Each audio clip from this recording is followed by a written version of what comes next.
Oh yeah. Launch day stream, baby. Reshoot R coming right at ya. What's up, everyone? Gonna be epic today.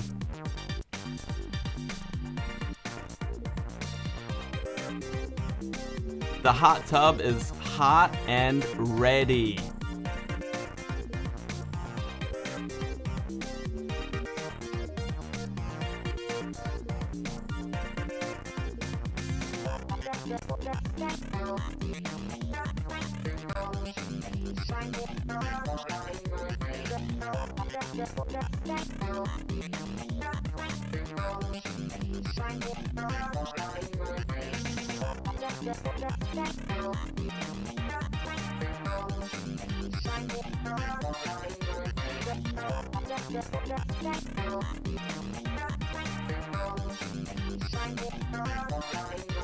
Alright guys, all the social media is done. I'm ready to start the stream.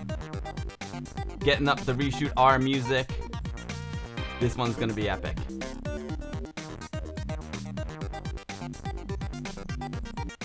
Here we go. Yo, yo, yo. What's up, everyone? Welcome to the stream. Today is gonna be amazing. There's the music. There's the music. You hear that music?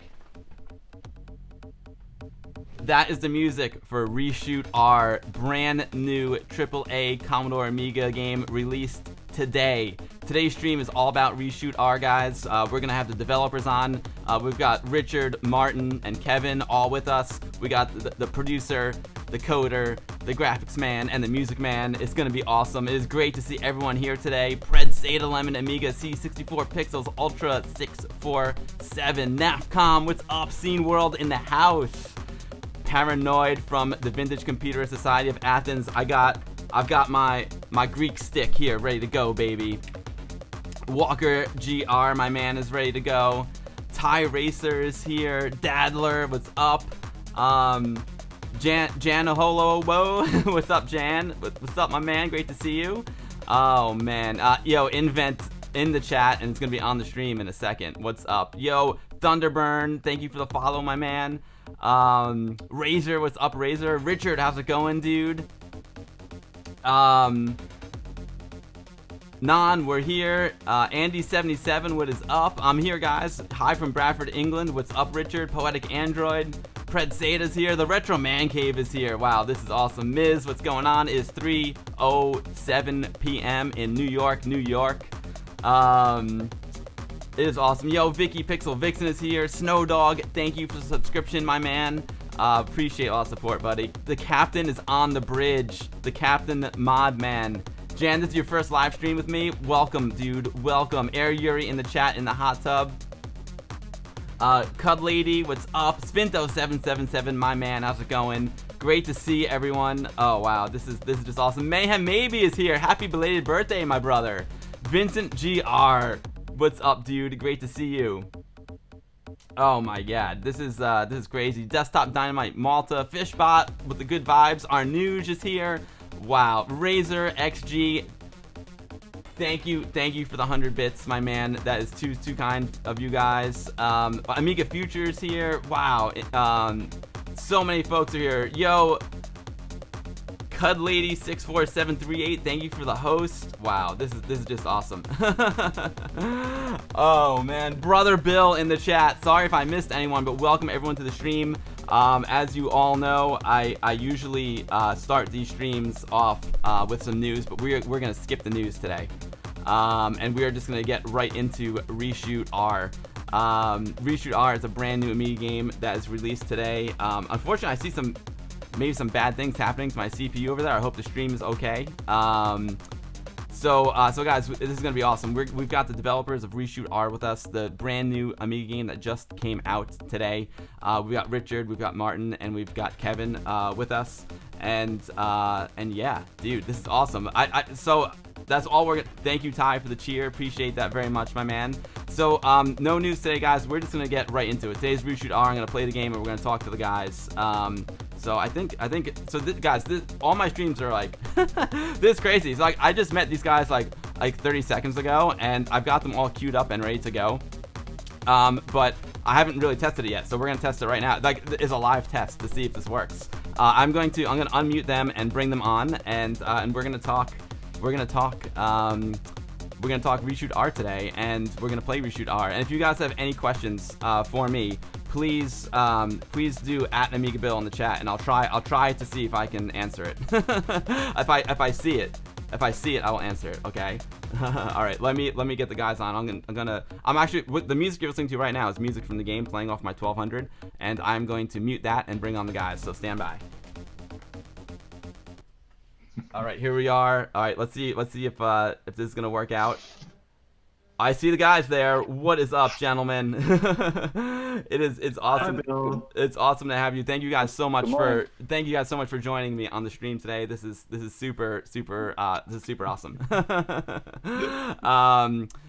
Wow. Well, so you know, if I had practice this beforehand, I'd have all your names on the screen, but I don't, so I'm just going to introduce you all. Up there in the upper left corner, we have Kevin Saunders, also known as Invent, who did all the graphics for the game RESHOOT R. In the upper right corner, we have Richard Löwenstein, who is the man, the myth, the legend behind the game. He is the lead man and programmer of RESHOOT R. Hello, Richard. And then on the bottom, we have Martin, who did all of the music and sound for the game. So we've got the whole team on stream today. And guys, thank you so much for coming on. It is an honor to have you guys here. It's an honor to play this game on the launch day.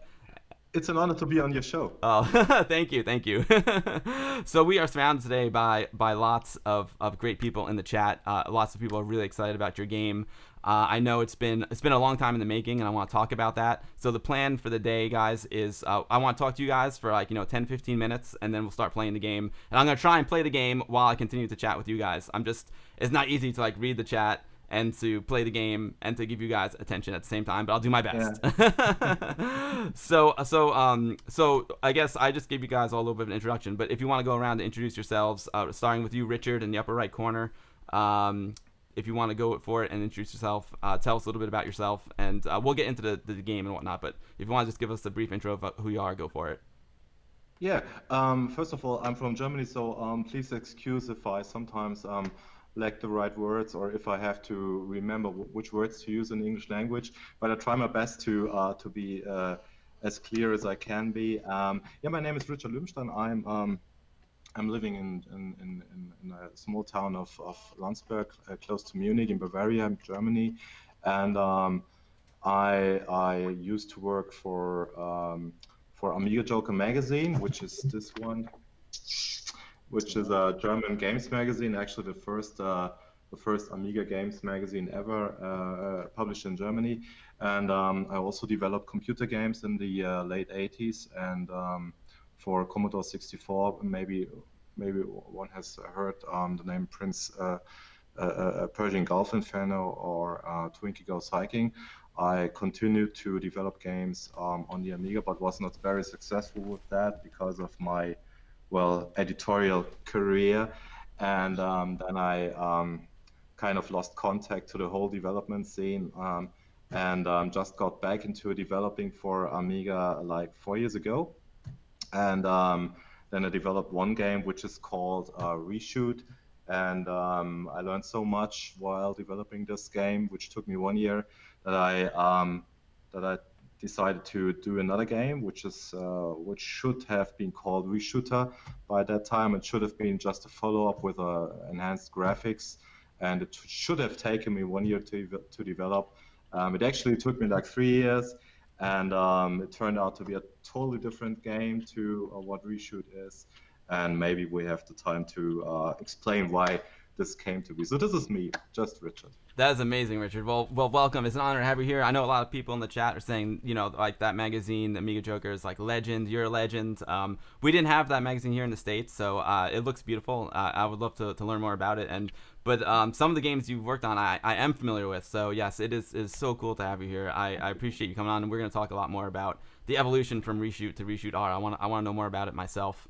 But let's move on to Martin and see what Martin's got to say for us. Martin, do you want to give us a little bit of history about yourself and your involvement in the game?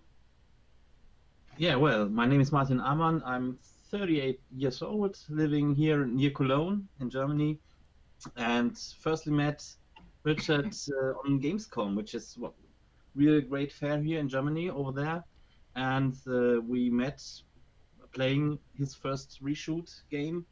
And when we met, I had the honor to present the game to the audience there for 3 days. But after 3 days, I had the problem that I was literally pissed by the music, which was What? You never said that. it was a really nice idea. But at the end, I said to Richard, hey, if you ever consider to make a new one or a new version or whatever, Yeah. please let me try to do some music for you in the way I think the music has to be for such a game. And so finally he said, okay, Martin, your try. And so we came together, made some fancy ideas, I think, and enhanced over the 3 years such ideas like the speech we had there and the gaming things like power-ups and so on. And I think it came out well. Excellent. So that's a great lead into my next question, guys. So yeah, so Reshoot R comes out today, obviously, but it's been a long road. Like, take us back to 2016, Richard. I know you released a game called Reshoot, which is the original version of Reshoot R. Can you give us a little bit of background of Reshoot and why Reshoot R? Like, why are we here today? Take us back to 2016. So this is Reshoot, which was published in 2016. I just told you that I started developing games in the late 80s and 90s, and actually the code for this game can be traced back to the year 1991, when I tried to develop a horizontally scrolling shoot 'em up game already. And then I began starting to work at the Amiga Joker magazine, which meant I do not have time to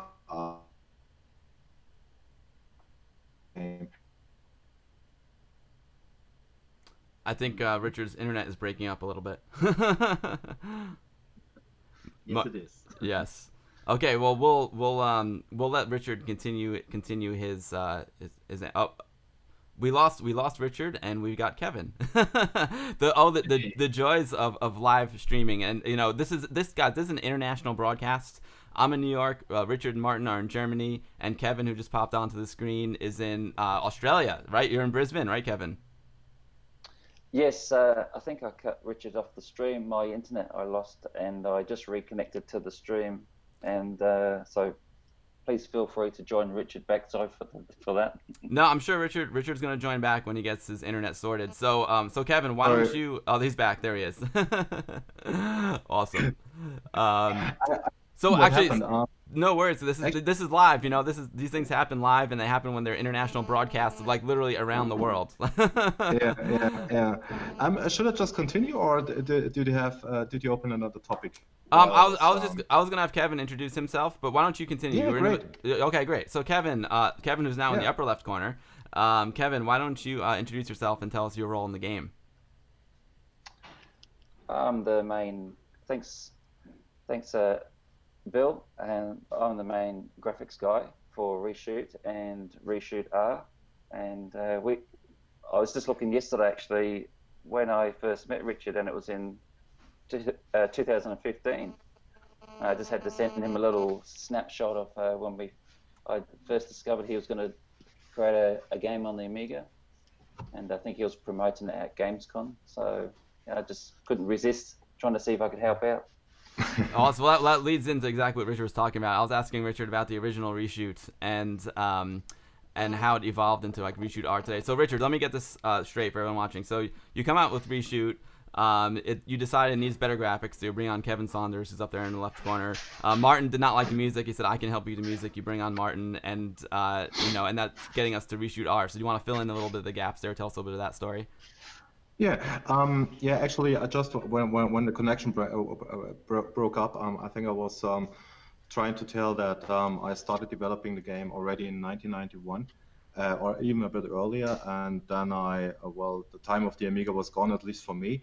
and I resurrected my Amiga like 4 years ago or something, and I basically just found the old code from 1991, and I tried to. Well, I thought about would it be possible to rethink what I did in 1991 and finish my work, which I started like 25 years ago, and that was basically the thought.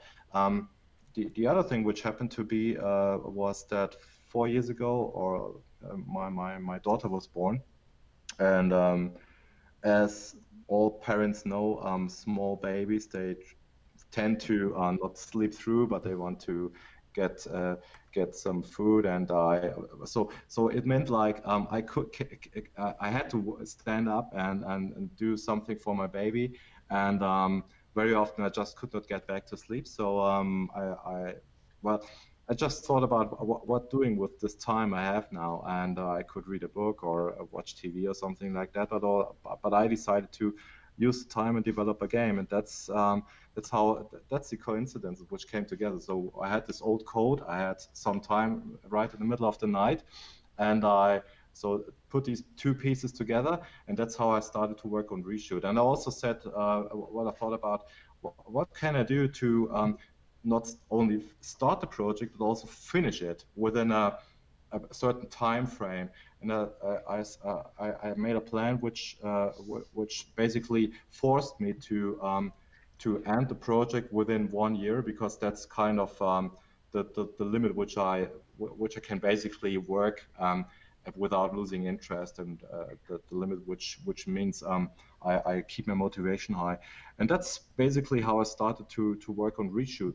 And then I do not really remember, Kevin, how I think it was the English Amiga board where we actually met. You posted some statements regarding, I think, the Riga conversion, which was made by this Italian guy, and I think that's how we somehow came in contact. And then we just exchanged ideas about how Reshoot could look like, and I just wanted to know if you are able to draw something which I can actually use in an Amiga game, which means it has to have not too many colors. It has to have like sprites which are only 16 pixels wide, and you are not allowed to use true color, which every game designer uses nowadays, but which is just not possible on the Amiga.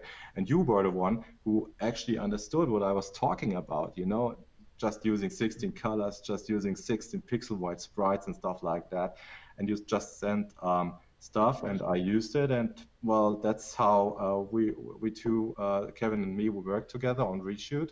And in August 2016, it debuted on the Gamescom show, which was really, really a hard time for me, because I did not have I was not able to really test the game on a CD32 prior to getting it back from the production plant. So when I traveled to the Gamescom show, I got the CD-ROMs from the production plant, and right at the Gamescom show, it was the first time that I actually put a CD-ROM out of the box, put it into the CD32, and I just prayed that it would work. And it actually did. So that was very nice and very motivating. And then Martin came along and said, "Hey, guy, this music is terrible. We need to fix that for the next game."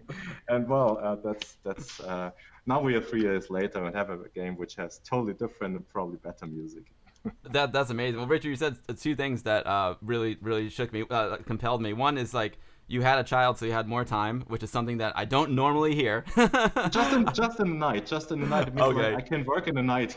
okay, there we go. Because most of my friends, when they have kids, they're like, "Oh my God, I have no time. It's over." And you're like, "Oh, I just had a kid. I'm gonna go make a game." the same with me. I'm no different. That's awesome. And you said the game worked as soon as you popped into your CD32. That's incredible. So thank you for the history of Reshoot. That's awesome. Now, I know you. So Kevin is working on another game as well called Iridium, which he's been on the stream before, and he's talking about making the graphics better for RESHOOT R. I know he's using Lightwave 3D for his new game. Kevin, are you using any? What are you using to make the graphics for RESHOOT R? What did you use? What programs? I generally use Lightwave for some of the 3D sprites, and I use Photoshop and Brilliance. It's sort of a bit of a combination, but it's for speed though. These days, you just need to use Photoshop and do a few little color conversion tricks. Excellent. And Richard, I heard you guys talking about 16 color sprites, but just to be clear, like RESHOOT R is an AGA game, right? It's an Amiga 1200 CD32 4000 game. Is that correct? Exactly, yeah. But still, there are technical limits. Even though EGA means like you could theoretically use a true color system, that would not just you would not be able to animate that. In order to have a game which really runs fast and plays smoothly, you still have very tight technical limits. And the sprites on an Amiga game, no matter which hardware, can only be 16 or 50 colors, actually 15 plus one transparent color at most. So this limit is still true on an EGA Amiga, even though EGA means like you can have wider sprites. They can be like 64 pixels wide, not only 16 like on an ECS machine. But when you use 64 pixel wide sprites, it means some other things you have to think about. There's a lot of technical small things you have to think about. And also, you could not even use 265 colors on the background, because it also would mean that you have to do a lot of compromises. For example, have smaller objects or less objects. And for a shoot 'em up, I thought about, well, I have to have as many objects as possible. They have to move smoothly and fast. And so the compromise was to use 16 colors only. But the people shouldn't notice that it's only 16 colors. It should look like a lot more. And there are a couple of tricks which enabled me to achieve a look which doesn't look like 16 colors only, but looks like actually there are some stages which have more like 400 colors on screen at once, and still keep the frame rate high, and still draw a lot of objects on screen at 50 hertz frame rate.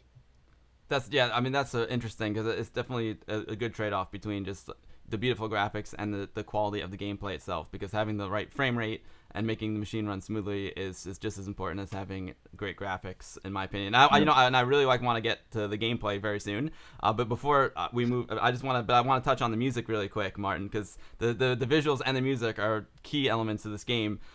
Besides Kevin having some technical challenges trying to get all the graphics to work smoothly on a stock 1200 and CD32. I know, Martin, you had some challenges with the music as well. It's not you can't just make music. You have technical limitations to consider as well.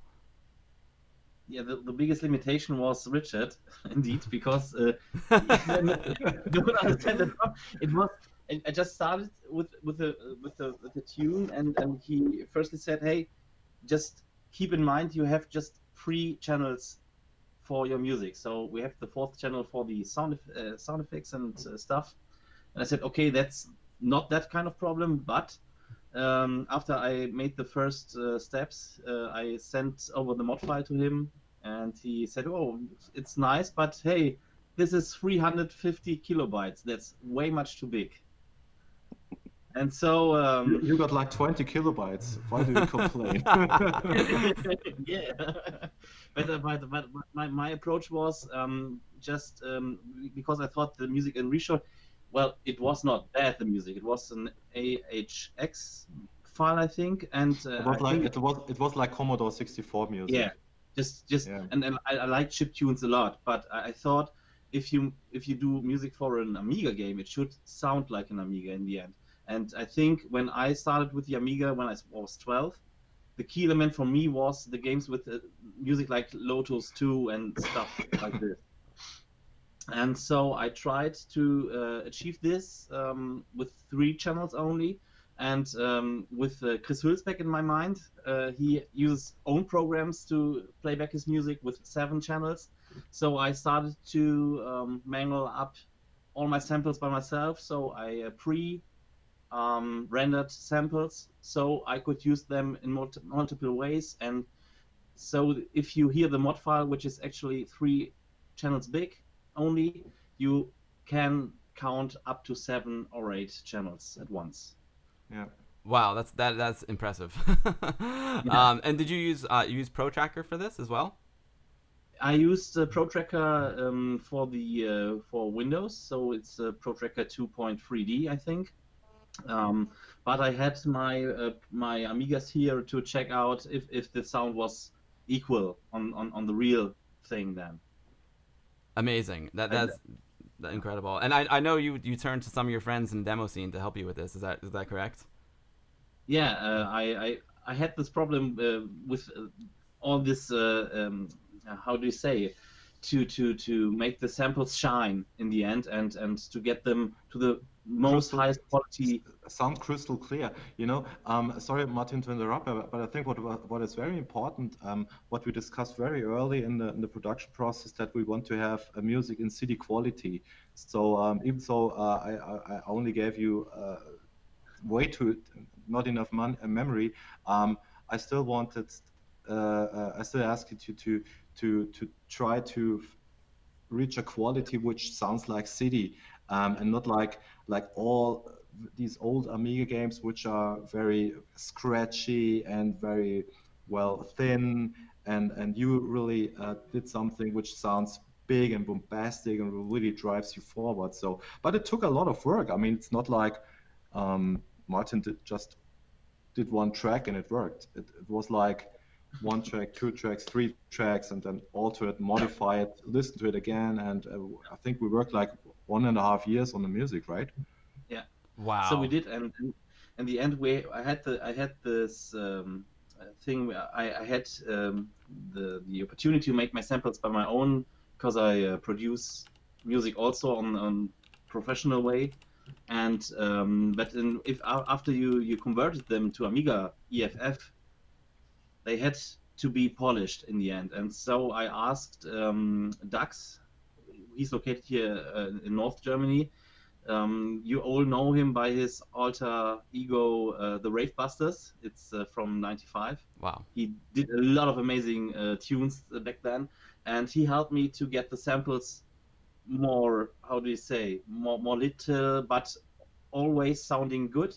And after that, we polished all the samples and the mod files again with Meyer. He's a guy from, I think, Finland it is. And I met him at Revision, actually.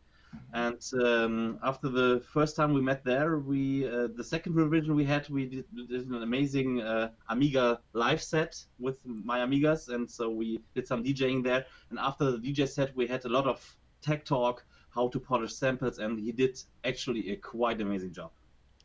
Yes. Wow, incredible. Well, guys, we're gonna keep chatting, and I want you guys to keep adding whatever you'd like to add. But I know everyone is really excited to see the graphics and the music that we've been talking about. So I'm gonna fire up the Amiga, and while I'm firing it up, I know Captain John Archer is asking. He's like, how did you get everything so smooth, Richard? Like, how did you discover this? I know you wrote it in assembler. Are these like techniques that you invented, or are they tried and true techniques that have been around? I don't think there are any techniques on the Amiga which have not yet been invented, but what you can always do is fine-tune, and you can try to make decisions which make sense. So one of the most important decisions is which frame you want to target.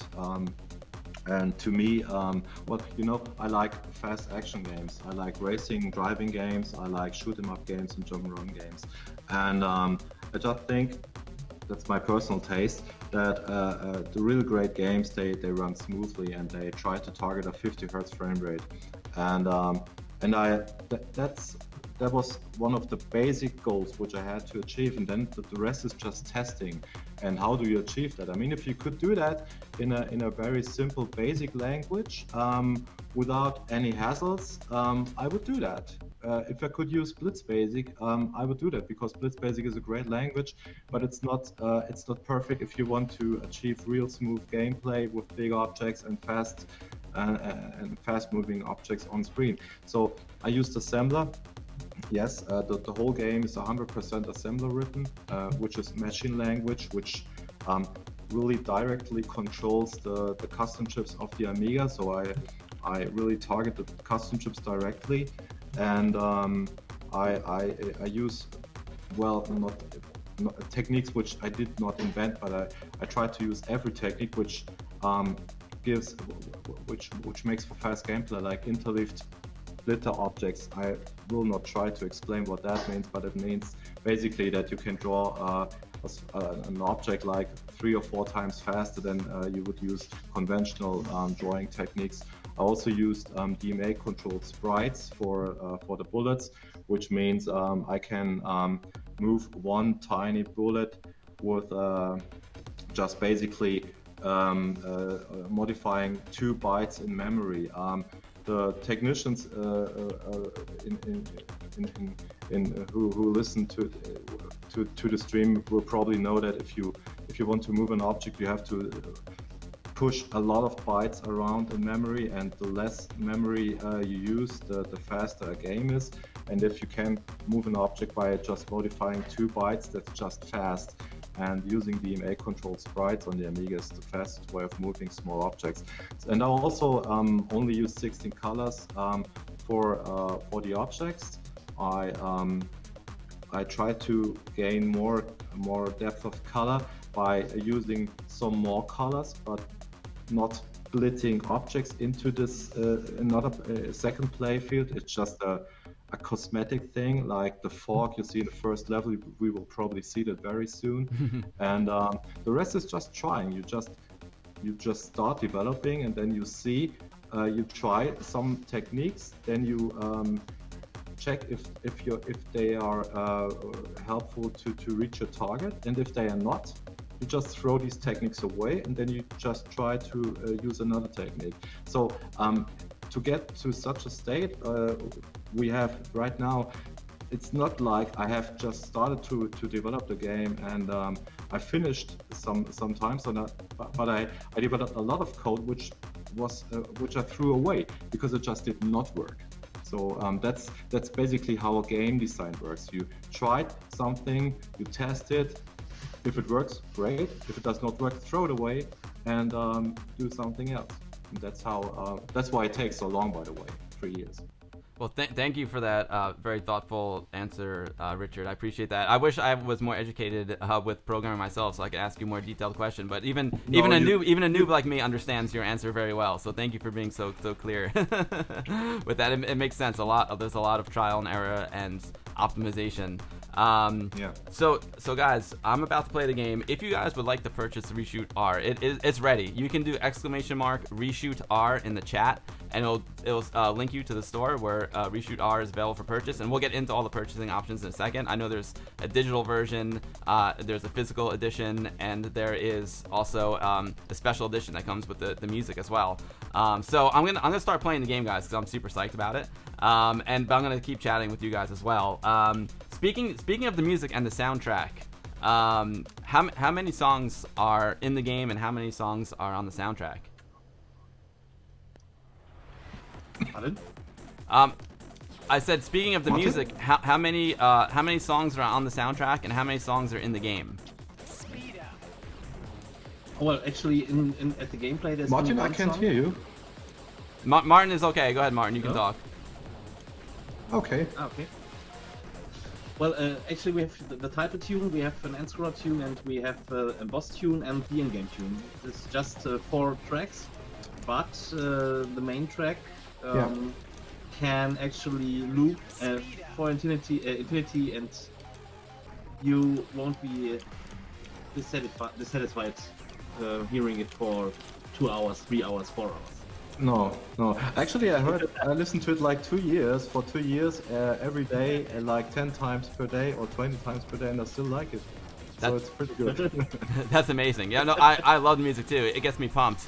I get so fired up. I'm so excited about this game because I love shoot 'em ups. You know, I really appreciate people who can spend and invest a lot of time in a game and who want to like really experience a very long game or like an RPG game. But with my lifestyle, the way I am these days, I just want to throw on a game really quick and blow stuff up. And this game is perfect. We're here on level 1 right now. I see there's a bit of a story happening right now as well. What's the story about in this game? I won't spoil anything. No spoilers. Okay. No spoilers, no. But actually, you got a heroine, and you've got an antagonist, and I think what is going to happen is, well, I have to be honest. It's not like really a narrative experience. It's more like a shoot 'em up game with a little bit of stuff going. I think it's just important to give the games player like a bit of a goal, because it means like if you kill a boss, which, okay, this is a spoiler, but we have bosses in the game. It means like I have really fulfilled a goal, and I can actually rescue someone, so it's fulfilling if you have a bit of a narrative element in such a game, even if it's only a shoot 'em up. That's by the way, that's something which I tried to incorporate elements into the game which were only which are kind of modern. If you have a look at classic Amiga shoot 'em ups, you will almost not find any story in the game except for maybe Apedia, and this is something which only happened later, from the mid of the 90s and later. Even action games try to really frame the action with some kind of story, and that's what I also try to incorporate into the game, which also is a difference to the first reshoot game. Just to feel more like a fulfilling experience. That makes a lot of sense, because the truth is a lot of the storylines just aren't in a shoot 'em up. Like, no one really cares about the storyline that much, but it's nice to have something a little bit more than just the shooting. It definitely adds another. It gives it a little more depth and dimension. And that little cutscene there with the two characters was cool. It was a nice surprise with the first time I saw it too. I'm like, oh, there's like a little story going on here. So I've got a lot more questions for you guys. So I see something that says wave plus 50. And I also see something that says chain. So this game is a shooter, so obviously like playing for a high score is one of the main goals of the game. So can you explain what the chain and the wave are? Oh yeah, that's also a pretty modern element which I incorporated.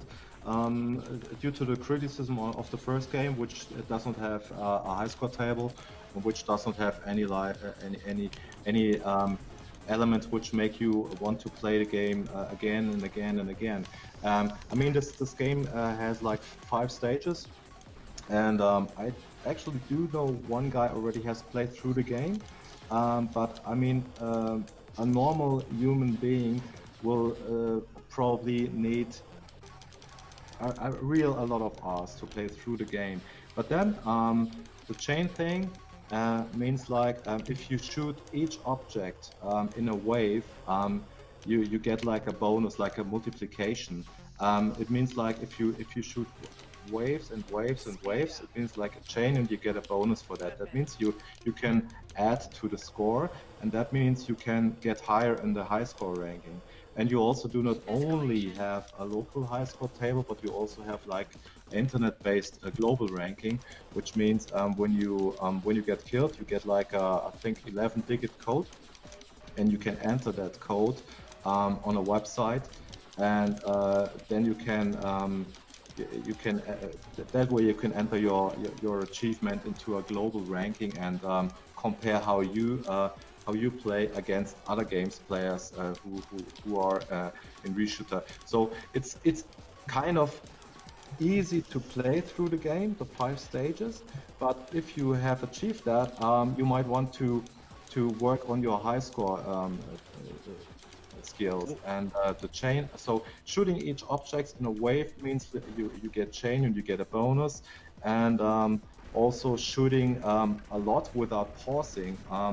If you hit objects without any pause longer than 2 seconds, it means like you also get a multiplication, and multiplication is very important because it means like if you hit an object which usually gives a score of 10 points, you can have a multiplication factor of up to 5. So you do not get like 10 points, but you get 50 points. So you instantly get much higher scores, and that's very important on the later stages. That's awesome. So there's basically there's 5 levels, and back when I was a kid and I used to play all these games, I would kind of decide at the beginning, like, okay, am I gonna play to like complete the game, you know, and see the entire game, or am I gonna play for high score? And when I was a kid, I was pretty much always like I always want to complete the game kind of guy. But now, I don't know.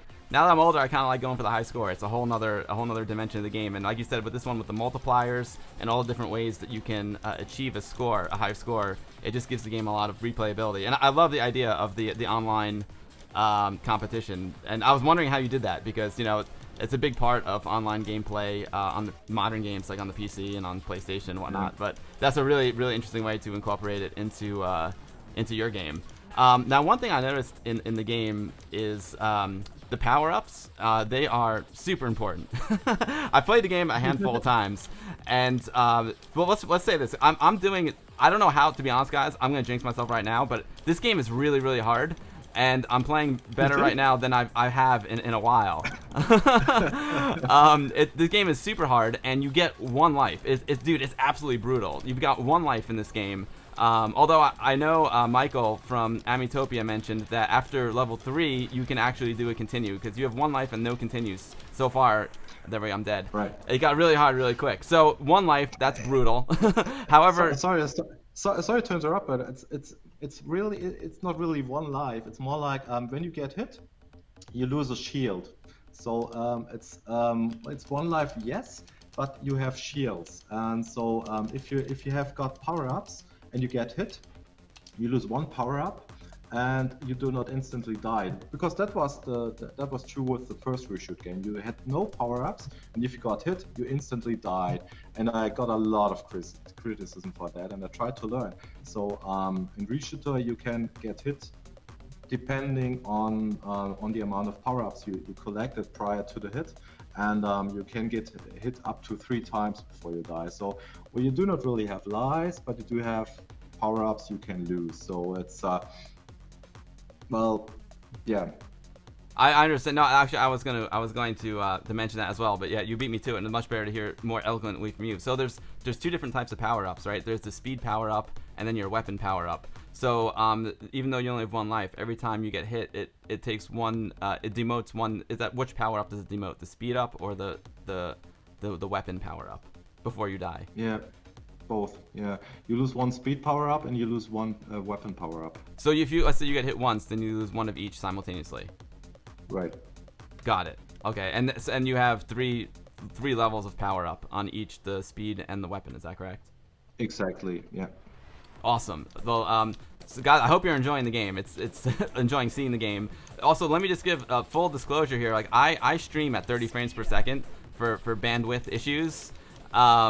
So you guys, this game runs at 50 frames per second, but you're only seeing 30 frames per second due to the broadcast limitations on Twitch. And I can tell you, it's super, super smooth. Now let's take a look at the display here. In the upper right corner, I see an H with a triangle. And a number, and then I see some squares to the left of that. Do you want to take us through what those are? Well, yeah, the geometric element is called a delta, and delta usually means a difference. So this number tells you how much points you have to collect in order to get a high score. So you've got a high score table of 10 entries, and the high score delta in the upper right corner of the screen basically tells you how much more you have to fight in order to reach the high score table, and that's all. So it's like a count, like a high score countdown. And these small things to the left, basically just small pixels. They are just an indicator of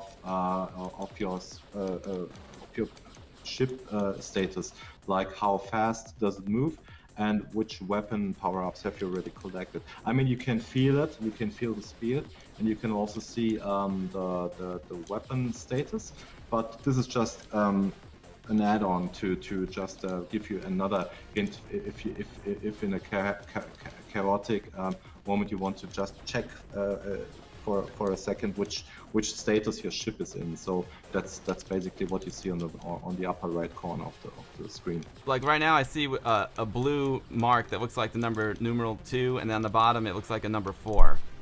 Yeah. So the top is my speed, and the bottom is my weapon. Is that what that is? Probably, yeah. Excellent. Yeah, Amiga DJ. I'm not sure what the wobble is. It could be. There's a lot of variables with the wobble. It could be the scaler. It could be 30 frames. But there's no wobble in the real game. Like I played it on my CRT yesterday, and the game just looked amazing on my 1084S. It looks so good. I hope the mix is.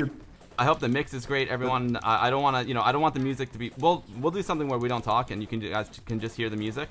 But I don't want to make it too loud so you guys can hear Richard and the team clearly. Brother Bill's got a great question. Can this be played on new school, like next generation Amigas, like Amiga 1 X5000? Well, good question. Well, this is basically a game for classic Amigas. It's been developed for EGA Amigas. As far as I'm aware, there are emulators working on next generation Amigas, but I would say out of the box, it will probably not work. Got you. But I'm not sure. Yeah, I mean, I've actually I tried to run the game on a Power PC enabled Amiga last October, and it was just a total mess. and the guy who developed the turbo board, he said, okay, please leave the demo to me, and I tried to fix the board so that RESHOOT runs on it, because it's just like a hardcore test for his turbo board. So, but I think right now you have to have a classic EGA Amiga or comparable emulator. Yeah, the emulator works great as well. I played it on WinUAE and it looks and plays awesome. I got another question here for you, just for my own personal sake. So when the waves come at me, do I need to like kill them in a certain order? Like, do I need to kill the lead guy first, or can I kill them in any order? Any order. Okay, great. Good to know. Dude, Invent, Kevin, the graphics are stunning, dude. They are so good. Congratulations. Thank you so much for this beautiful game, and the music is rocking, Martin. I'm having a blast with this game. Thank you. This one is like, and the way you guys have structured this game with the music sounds great, the graphics are beautiful to look at, the gameplay is awesome, and the way you can play to try and get a high score or take it to the end just means like amazing things for the replayability. This is awesome. I'm having a blast. AmigaBill, may I ask you, how far did you play a game? I've played it about 10 times, and I've made it to about halfway through level 2. Okay, so you saw level 2. Try to reach level 3. I'll do my because best. This is probably, well, this is my favorite stage, and probably level 4 too. Stage 3 and 4, they have so beautiful colors, and I think you really should try to reach these, because they are. And stage 5 has a very wonderful effect, which you've probably never seen on the Amiga before. So it's worth playing for stage 5 too. Let's just pretend that I don't get to stage 5 today. Just for, is there a way we can see these graphics? Are they in the graphics pack so I can at least take a look at it? Or is there a cheat code I could type in and I won't broadcast it live to help me get there? I am pretty sure that as I already mentioned, I do know one guy who already played through the game. I was totally amazed. I mean, he downloaded the game. Probably 1 week ago, he play tested the game for me on a CD32, and two days later, he sent me a picture of the last stage. I just could not believe he was so fast. But he said, "Well, I had to play the game because I really like it." So it's possible to reach the end, and I'm pretty sure that you can see. You will find videos on YouTube pretty soon. If not, could be there is a cheat in the game. I'm not too sure about that, but it could be a cheat in the game.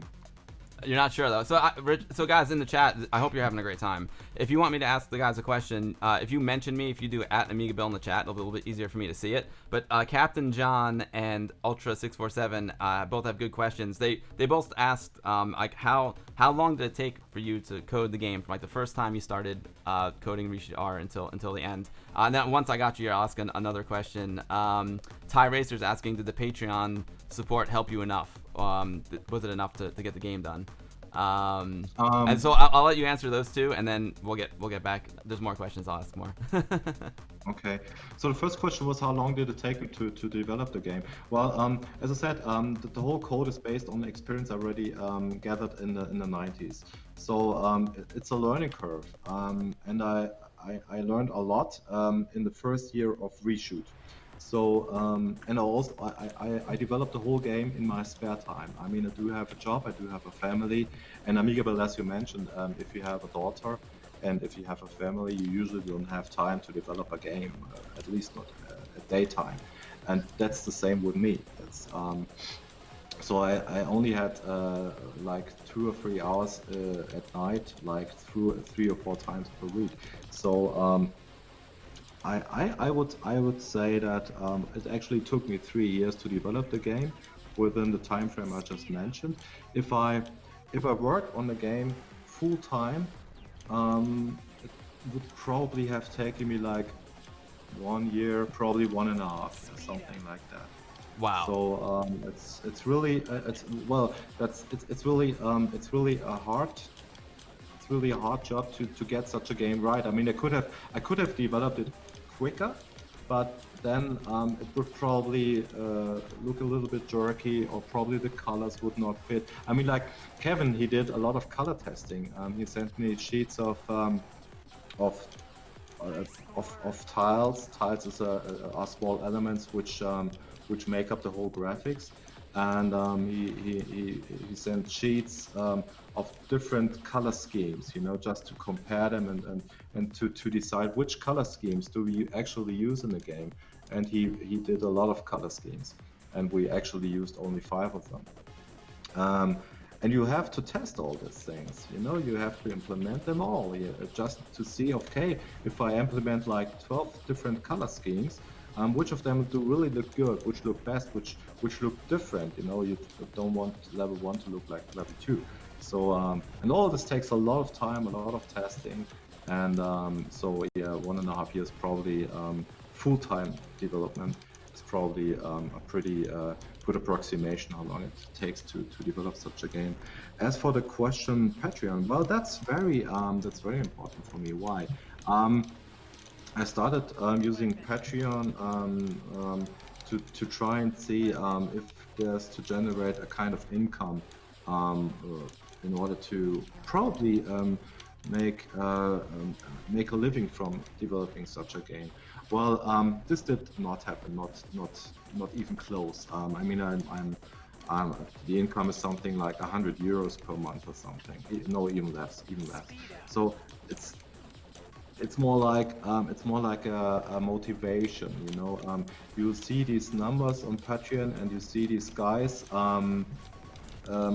really supporting what you do, and each time you do a posting on the Patreon website for your Patreon supporters, you get some feedback, and it's just fulfilling to get and to see that there are people there who do not actually only talk about you actively, and actively means like help with graphics, help with sound, or donating a little bit of money so that you can probably take out your wife. I mean, my family is they really. I mean, I have to this thing because it, you know, imagine I stand up a lot of nights to work on this game, and a lot of wives probably would not allow me to do that. I mean, but she does, and I somehow have to give something back to her. So the money from Patreon allowed me to take her out. Also, the money from Patreon, if added together, is helping me to finance the production of the CD-ROM. The CD-ROM production is quite expensive, you know, and if there was no Patreon, I would have to invest my own money. But Patreon allowed me to use money which I got from customers, which I got from people who actually believe in what we are doing here with RESHOOT, and it allowed us to finance the production of the CD-ROMs. So that helped too. I think Richard. I know Richard's got a wonky internet connection, but thank you for answering that, Richard. I'm sure he'll be back with us in a second. Richard, I don't know if you can hear me, but we lost you on the chat. So yeah, Okay. there you go. Yeah. So Richard, you must have a very understanding wife. I'm very lucky. I also have a very understanding wife because I travel a lot for work. So like when I come home, obviously I need to give her attention and spend time with her. So I much respect to you after you come home from your regular day job. Going all of a sudden sitting at your Amiga, your wife and your family must be very, very understanding. So yeah, kudos, thank them for this amazing game as well. I know there's more questions in the chat. Here's a question for me. Is there a pause so I can see who asked the questions in the chat without dying? Is there any pause in the game? Oh yes. How do I pause? You can press the P button on the keyboard, or in case of the CD32, you just use the stack and fire button. Oh, perfect. Oh, also, Richard, a little note here. I'm playing with, I'm beta testing this new joystick called the Greek Stick. It's from the Vintage Computer Society of Athens. These guys are homebrewing this awesome joystick, and it's got two buttons. So I guess I could have paused with that button. Thank you, Indie Retro News. Thank you. Hazemaker, thank you for giving Indie Retro News the sub. Hazemaker, you rock, dude. Roar says this is system seller. Oh, Roar. So to answer your question, if you guys do !RESHOOTR RESHOOTR in the chat, it'll give you a link to the website where you can purchase the game. Fishbot is asking. Here's a few more questions. A quick one from Fishbot. Does the ship have a name? And then McGeezer of the amazing Rygar and Bombjack Beer Edition fame is asking, Richard, what tool chain did you use to make the program? McGeezer, right? Kevin, do we have a name for the ship? I'm not too sure about that.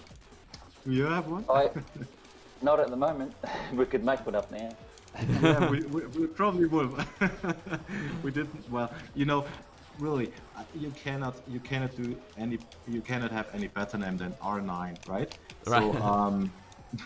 So that's the best name you can ever have. So and we try to do something better than other games with RESHOOT. So that's why we didn't really think about a name, because R9 is already the best name you can ever have for a spaceship shooting alien stuff. McGeezer, well.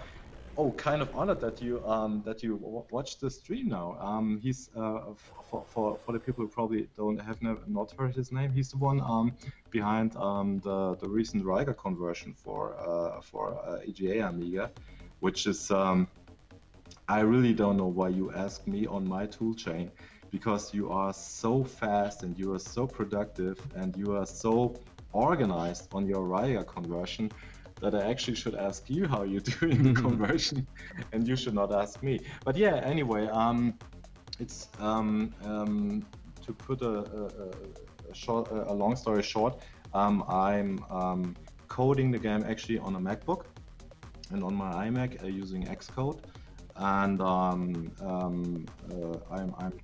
this is basically an enhanced text editor, which allows me to save the source code very fast and different versions of the source code. I'm also using Git for source control, version control, and I then export the source code into the FSUA Amiga emulator to test it, and I use the tiled editor to map the graphics, to map the landscape, and also to map the formations, and I use a lot of tools for doing small things. Like I'm using one tool which enables me to use keyboard shortcuts which control Xcode and the emulator, and combine these two programs, which for example, I can by the press of just one button,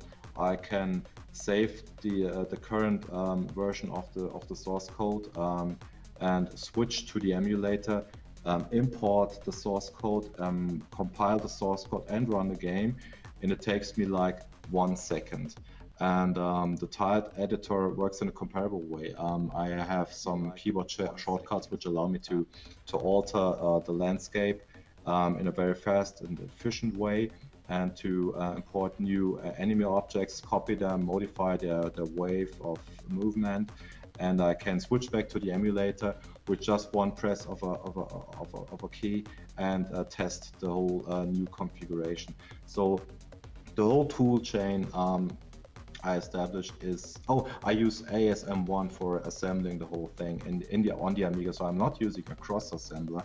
I'm using the classic ASM1 in the Amiga. That's just a decision. So the whole tool chain is based on the thought that I need to be fast and efficient, and I cannot lose any time on compiling stuff.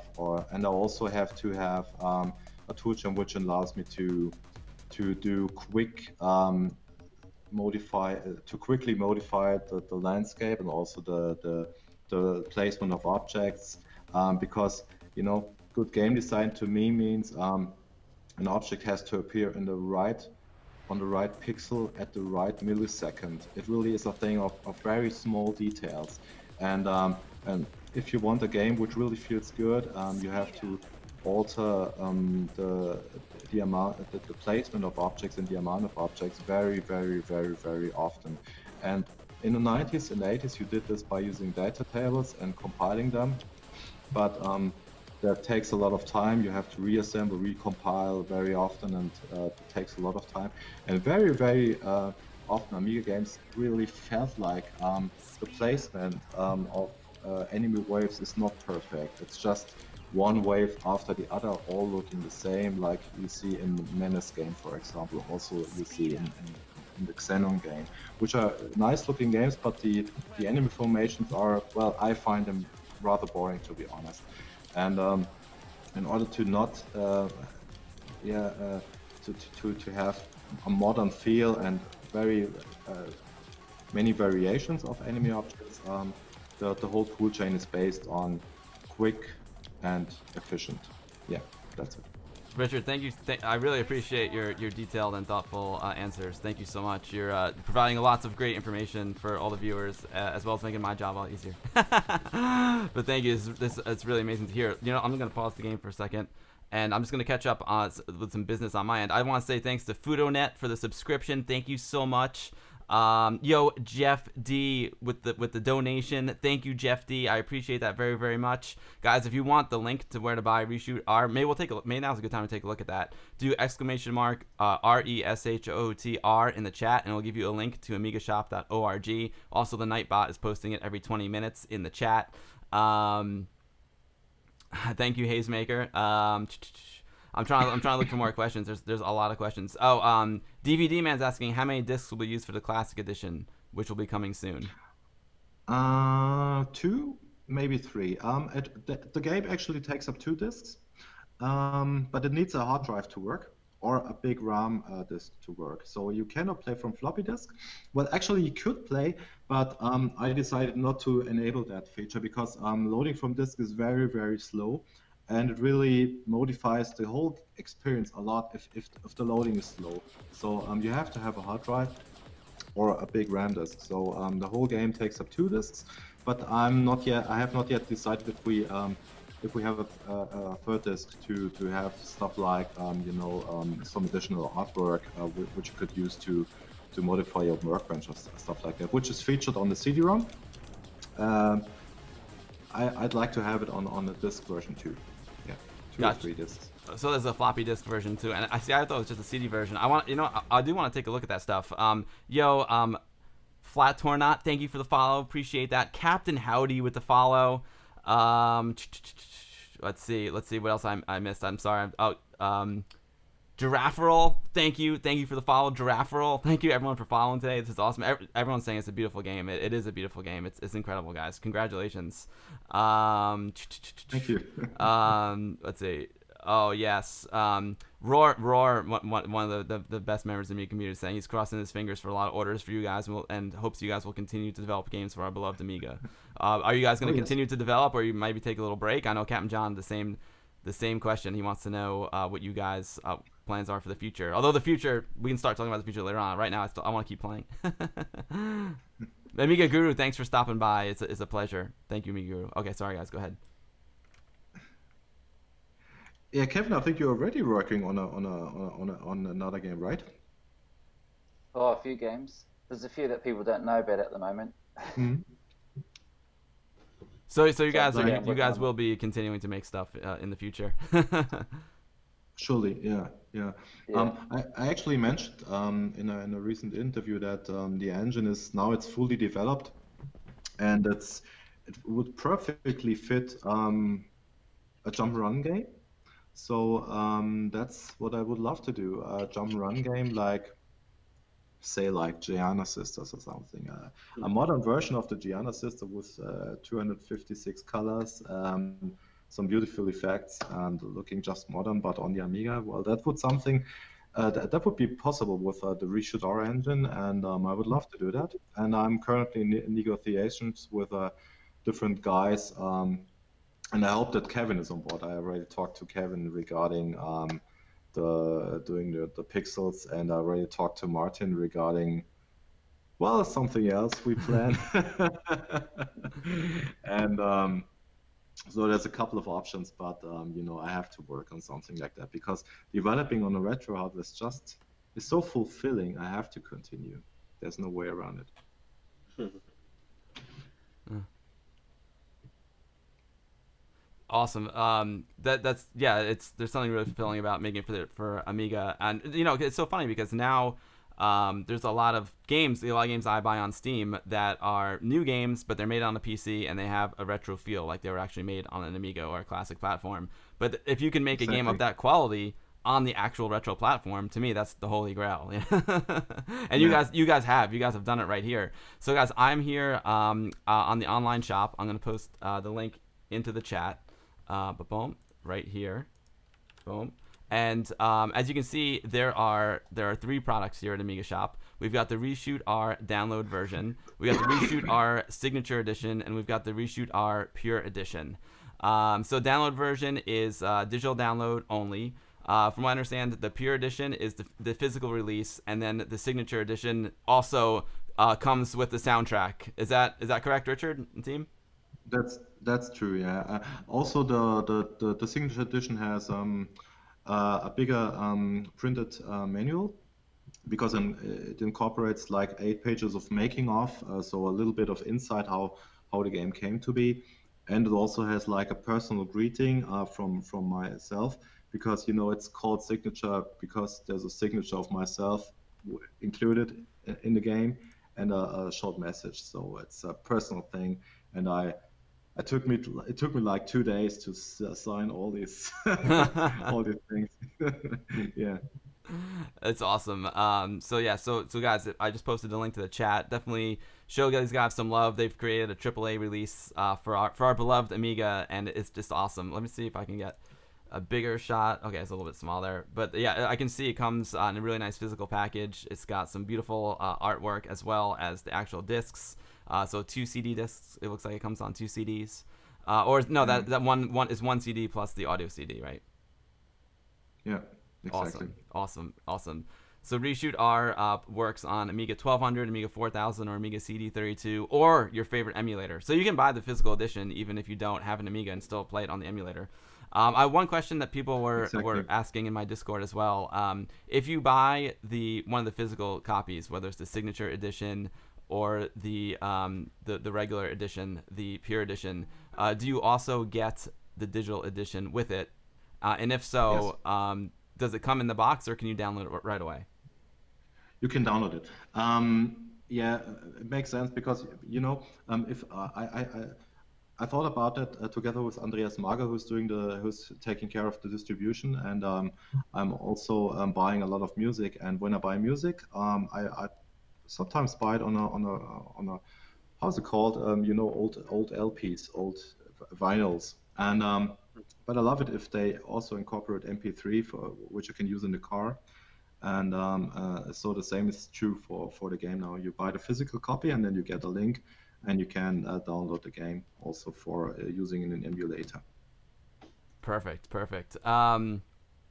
Let's see. Roar says he feels like he's back in his teens. I do too. Like, this is awesome. This is like so exciting to have like games of this quality and new stuff coming out for the Amiga. You know, I always say I always play new Amiga games when they come out, and the Amiga community is like, and myself are just so thankful to, you know, everyone who makes new things for the Amiga in 2019. You know, whether you're making like new hardware, whether it's like, you know, the Greek stick, or you know, or the guy, you know, making Indivision ACA 1233Ns, which I have in this computer, or compact flash to IDE adapters, or anyone who's making new games or new software. Like, it's just it's incredible. Like, the Amiga community is just amazing, and we're just so lucky and so thankful to have amazing people like yourselves here creating new things for us. So thank you so much for this, guys. This is awesome. You know what? I mean, actually, it's due to the Commodore 64 scene that I started about thinking doing such a game, because the scene on the Commodore 64 is producing games which are even better than the Commodore 64 games in the 80s.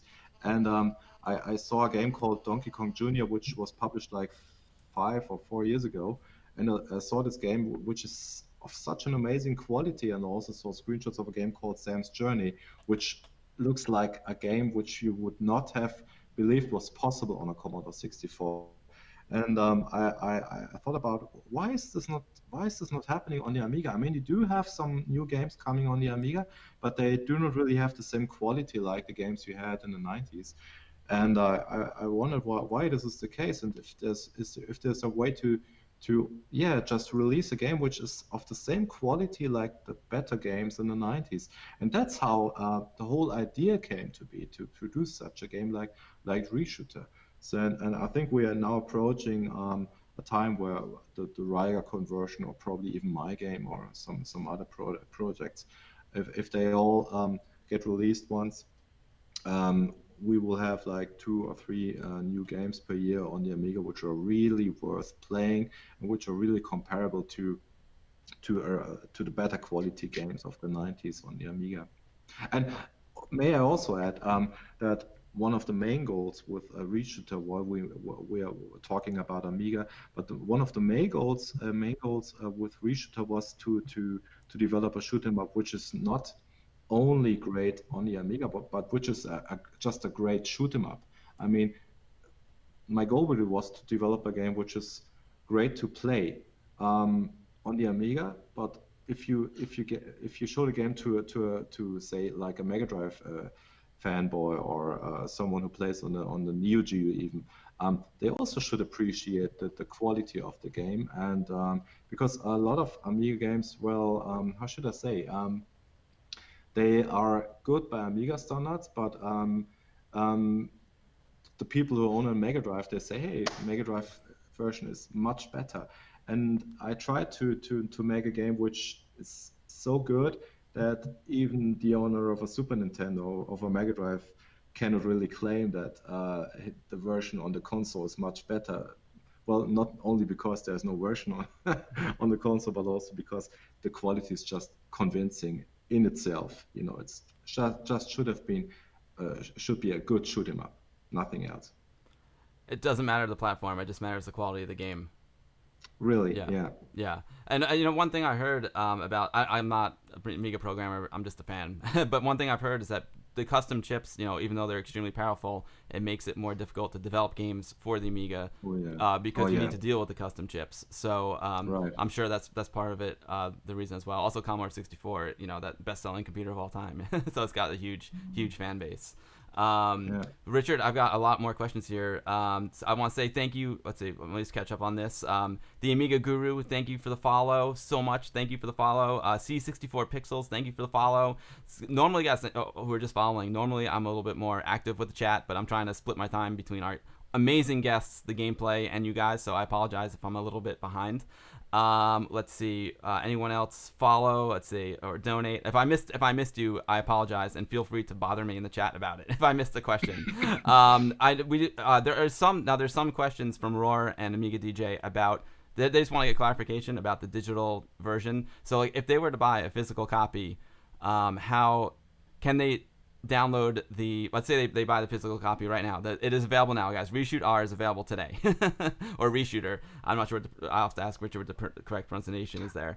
But if they were to buy it today, which some of them have, can you download If they were to buy the physical copy today, can they download the digital copy right now? Yes, I think so. I think Andreas Mager, who takes care of the distribution, I mentioned him already. I think he switched the shop system today. So it could be that some who order very, very early today a physical copy not get a download link.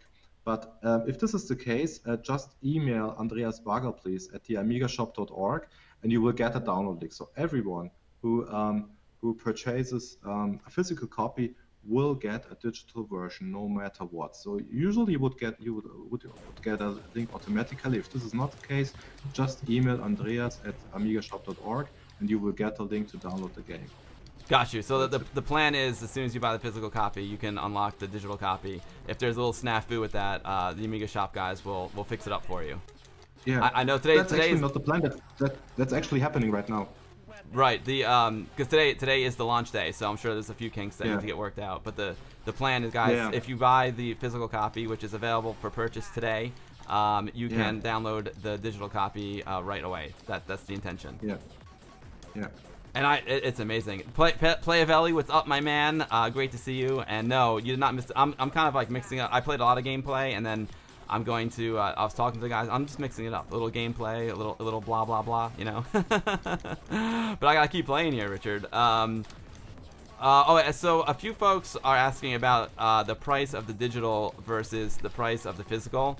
They're asking why are they so close in price. If that's something, I don't know if you guys thought about that or not. Well, that's very simple because it's you don't pay for the object which the software is put on. Otherwise, the digital version would have to be almost free. You pay for the quality of gameplay, and the quality of gameplay is no different on the DLC version, on the Pure Edition, or on the Signature Edition. You pay for the quality of the game. If you think it's worth the quality, please purchase the game. If you don't think it's worth, well, then do not purchase it. It's pretty easy, really. Everyone can decide on himself. But I do know that some people might complain about the digital version being too expensive, and it is expensive if you compare it to games on your smartphone, but it's not expensive if you compare it to games on the Switch console or on the Xbox console. And you always, I think it's, you pay for developing a game, you pay for the quality of gameplay, and if you go to the movies, you will buy a ticket, you will see a movie, and then you get out and you have nothing, but you still have paid.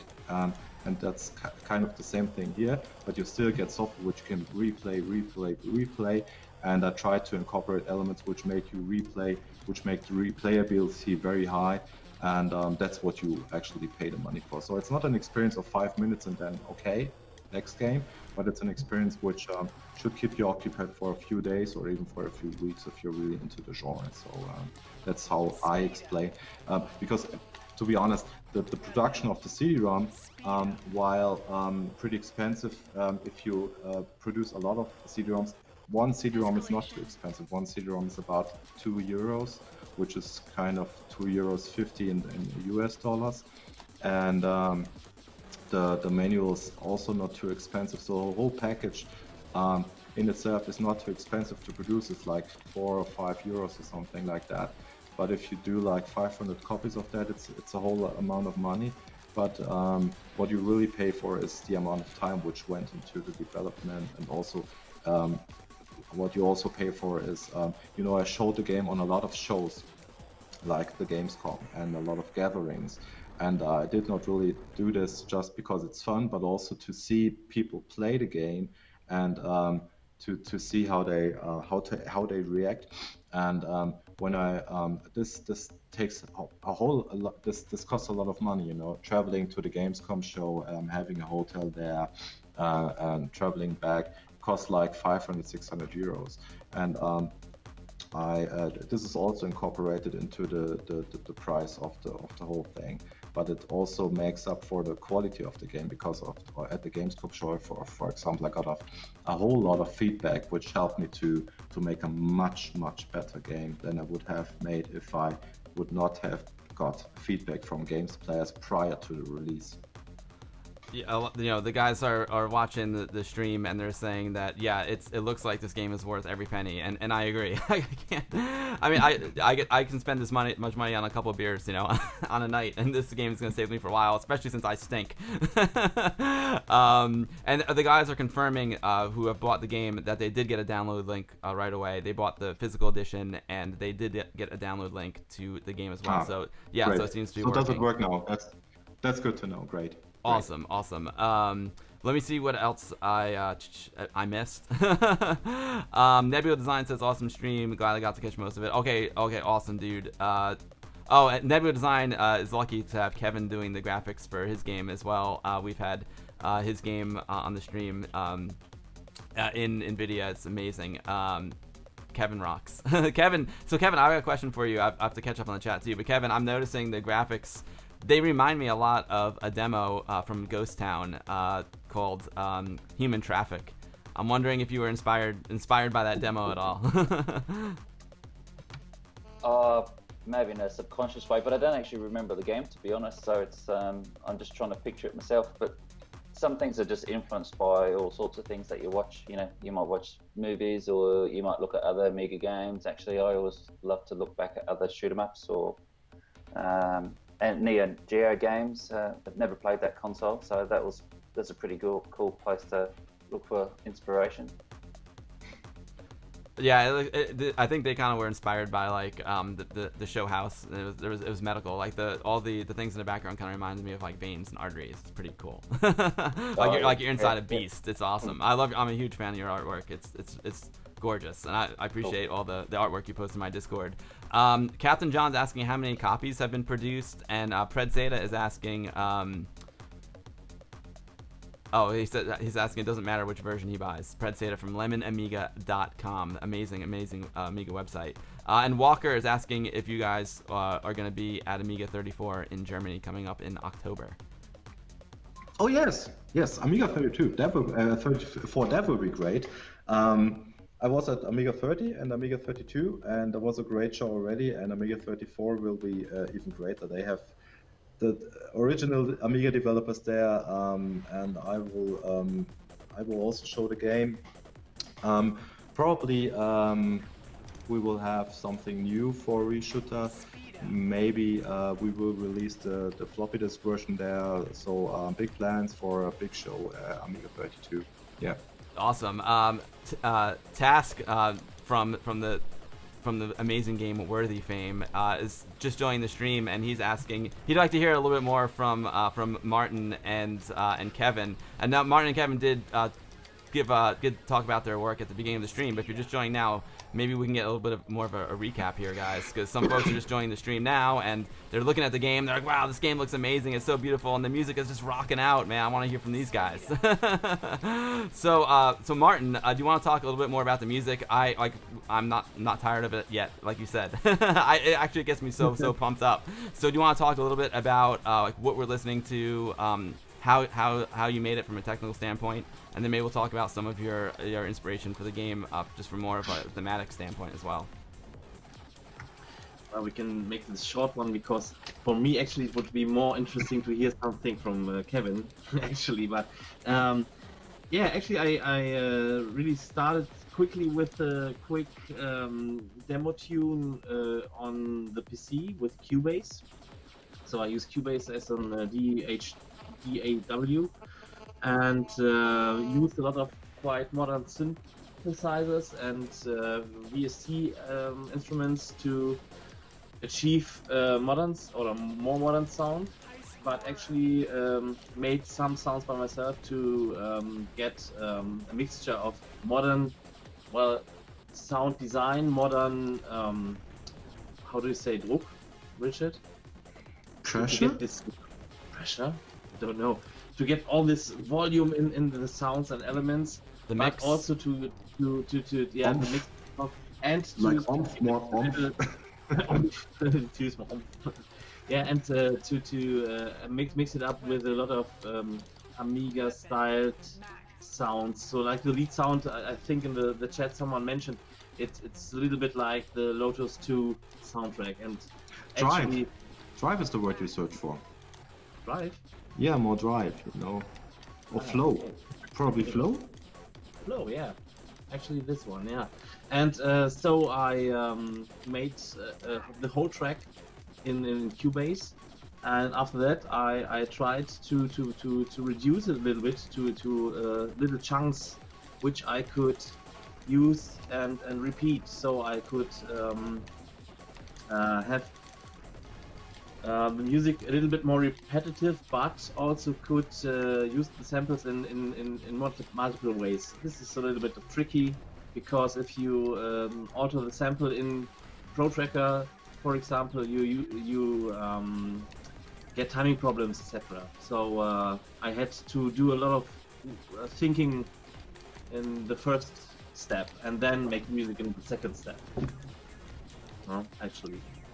And after that, I did a lot of sample stuff in ProTracker, and did all this mod file magic.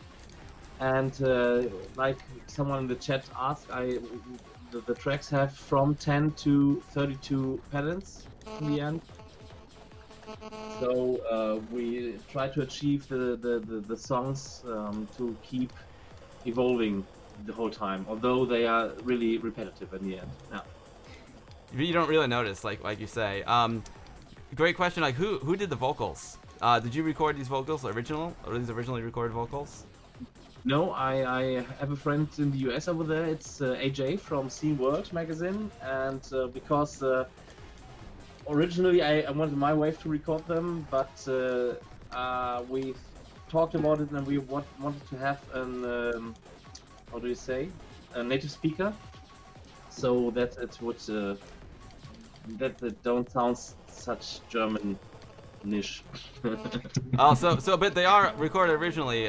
Hey guys, sorry if one of you guys has a cell phone next to your microphone. I think it's picking up some strangeness. So just check that. But so okay, so yeah, Scene World's amazing. I love Scene World. Anthony and I have been interviewed by them before, and they're great guys. That's awesome. AJ is a great dude. I see him at BCF East every year. So AJ actually recorded the vocals for you here in the States. Yeah, he recorded the vocals because it's his wife. Oh, it's AJ's wife. No way. That's awesome. Yeah. And she did a massive good job. We did some variations, and we played a little bit of ping pong and how to pronounce them the most effective way. And so you got the samples you hear now. And yeah, thank you once again, Laura. So yeah. And after that, we had the idea once. Richard called me. I don't know when it was exactly, but he called and said, "Hey, I was here presenting the game, and actually at the booth where I was standing, people were dancing. They were dancing to the in-game tune of my game." And then the idea was born to make the soundtrack CD in the end.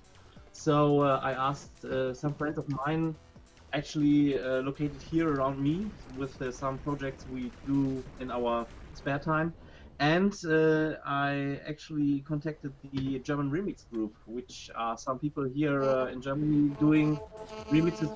This is not my cell phone in the end. It's not. It's laying there.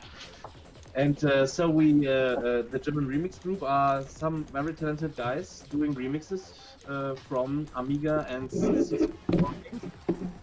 and they are well known here in Germany, and I asked them to do some nice remixes, and at the end we're getting some crazy cell phone. Yeah, that's crazy. I don't think it's mine, because mine's pretty far away, and I stream with it right here all the time. I don't get that, so sorry about the cell phone feedback there. But anyway, sorry, you're clear now. Go for it, Martin. Yeah, no problem. At the end, we ended up with 39 minutes of space energy playtime. Wow. And so we have 8 tracks just with the in-game tune, and I think all the guys made a real original approach to the theme in the end, and I'm very satisfied listening to it in the car. And after that, we added the original tunes just a little bit more spiced up to not have this Amiga effect with 2 channels on the left and 2 channels on the right. So we mix them up on the actual mono stereo signal. Yeah. Now this is a really interesting, oh gosh, gameplay technique here. These it happens twice in the game where the meteors kind of like pile up on each other. Sorry to cut you off, Martin. I want to hear more from you, but there's a couple of good questions. Are you guys planning on making, I want to ask it before I forget, a demo version of the game? Like just like maybe like a short demo version for people to try out? I was asked to do that, but I'm thinking about it. I have not yet decided because it's a lot of work, and I'm not sure if it's needed. Maybe. What do your viewers say? Do they say they would like a demo? I'd just be curious. I have a feeling they'll like a demo. Although I think a lot of them already bought it. If you guys want to see a demo, just throw down demo in the chat. Captain John's asking, exactly. What does escalation mean? When it says escalation on the screen, I can tell you, I know things get really hectic when it says escalation and it gets very difficult. What? Yeah.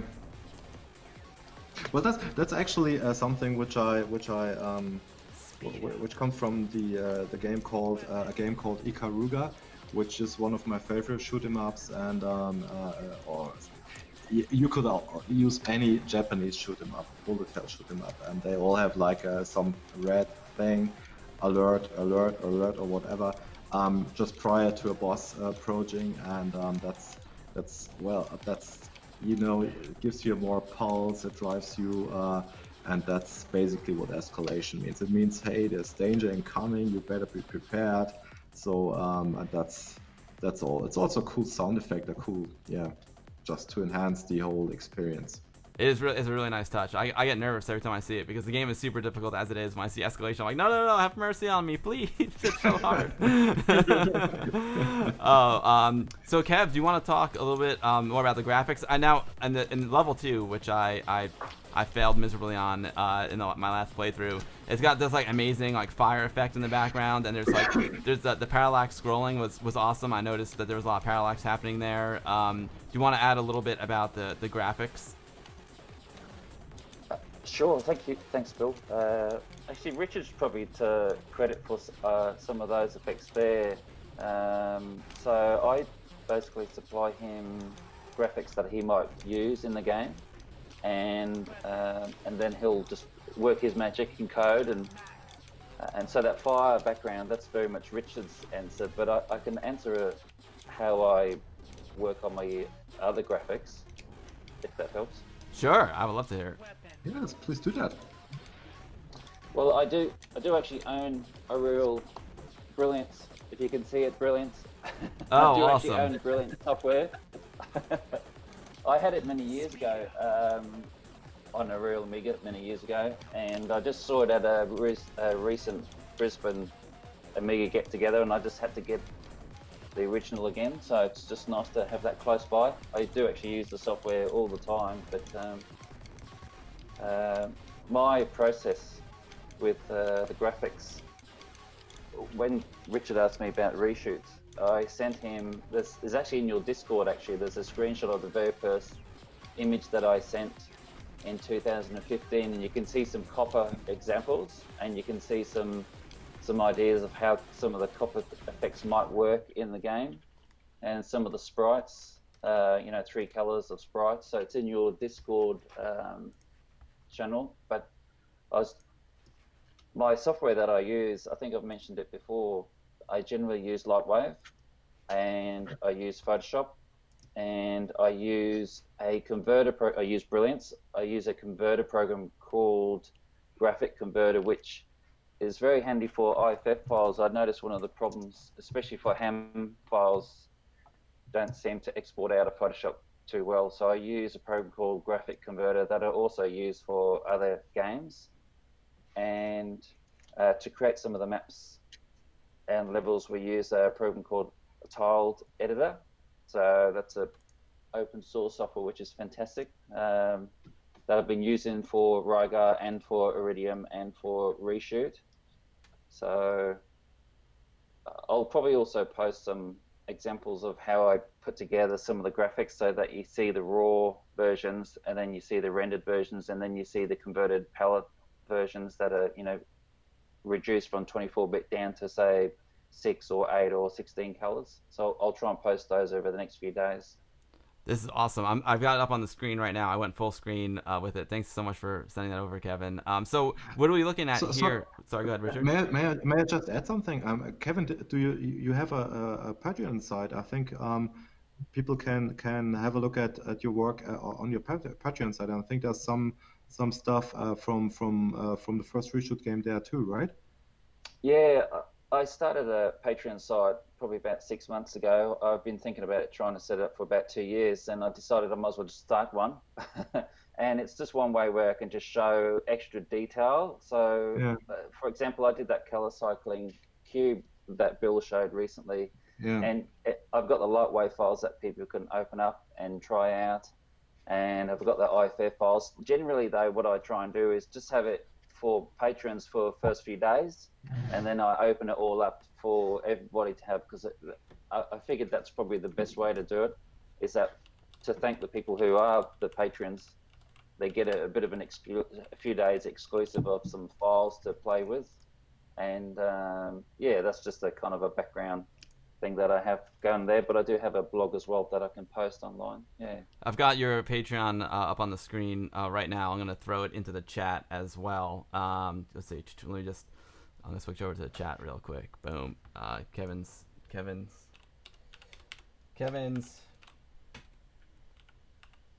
Patreon. I typoed, but that's okay.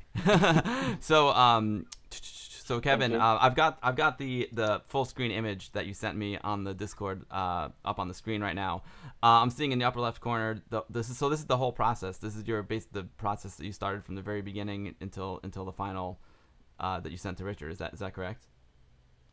Yeah, that's right. This was, we'd have a discussion about copper color ideas, or sprites that need to, 3 colors, and this was for RESHOOT 1. I'm just looking at the graphics now. And just trying to get a sense of how we doing parallax work, or it's just brainstorming. It's a good starting point, just to have some visual starting point here. Yeah. Awesome. I see. So did you use color cycling in the game at all? I see there's lots of color cycling happening here, and I know you posted that color cycling cube in the Discord recently. I don't believe there's any color cycling, is there, Richard, in the game? No. There is some copper tricks, yes. We have some color fades in the background, but no color cycling. I see it says copper changes depending on the changes to the music. But not at the expense of frame rate. I'm looking at that right here. That's pretty incredible. So the music and the graphics are in sync with each other, which leads me to a great question from Walker. Are the enemies dynamic, or is it are they the same when you play the same stage? Both. One of my thoughts about game design is that a good game has to be kind of predictable, but not too predictable. So I do know a few shoot 'em ups who are based on random placed objects, which I find it terrible to play, because it just does not feel you can really really work on your skills. Whereas with RESHOOT, I wanted a game which if you play it again and again, you can actually get better, because you get to know the enemy waves, and you do learn how to take care of each wave separately. So the waves are placed in the landscape, and they keep appearing at the same time each and every time you play. But what differs is I have some objects which follow you, for example, like auto-targeting rockets. and also some objects which appear on screen the same place, the same time, every time you play, but then they change their path depending on what you are doing. So like the rockets, but also some other objects. So it's a mixture of being dynamic, but also on being predictable. And all shots are targeting the player. So all the shots are, no, not all shots, but most shots are auto-targeting. So they really target directly to the position of the player, and not just approximately the position, but directly the position of the player. And that's also, well, that's really that forces you to really react on what goes on, what you see on screen. That's awesome. So, because it's a game that you play for high score, it is good to learn the game. You know, sometimes when I'm trying to get a high score, Yeah. I memorize certain patterns. So that's a really Yeah. important element. But then it's also nice that you throw in some curveballs as well to keep it interesting. Otherwise, it just gets too repetitive. That's incredible. Right. Right. Kevin, now that I've got you on full screen there, I can see some paintings in the background. Those are gorgeous. Ah. Those are amazing. So Yeah, you do. yeah. So on the topic of painting, so these are all the graphics. Have you hand painted them in Brilliance? Is that correct? So say that again. I see that you have actual paintings behind you there, and they're beautiful. Oh, yes. I'm wondering if you hand painted the graphics for RESHOOT in Brilliance. More tweaking them. I've got an Amiga 1200 that is a vanilla 1200. It doesn't have any accelerator or memory. I'm borrowing a friend's a little bit of memory, 4 meg, but it really needs more memory and accelerator, and to use it properly. I remember back in the mid 80s, I had a great accelerator, you know, because you can use a swap screen, you can have high res interlaced. You can't really do that with a vanilla 1200 for a lot of graphics. So, but my aim is to upgrade it and use it more, because I love the Brilliance tools, and sometimes I use dpaint as well. So really keen on using the tools because I just love using them. You know, they're awesome. That's awesome, Kev. So, so guys, I know you might have said this earlier in the stream, but some new folks are joining, and Johnny from Amington TV is here, and he's just wondering about, Kevin, once you're up, about the graphics in the game. Is it AGA? How many colors are on the screen at one time? Does it use parallax scrolling? And then, Martin, if you can talk about the tech specs of the music and the sound after that. Who's going first? Sorry. My brain's going like 1,000 miles an hour here. Kev, if you could talk about the specs of the graphics. I think the specs, and that changes again, that's a Richard's thing, because he would know. He's done a few tricks to make it look more colors than it is, and he's added a few parallax layers that was a nice surprise when when he showed us the demos.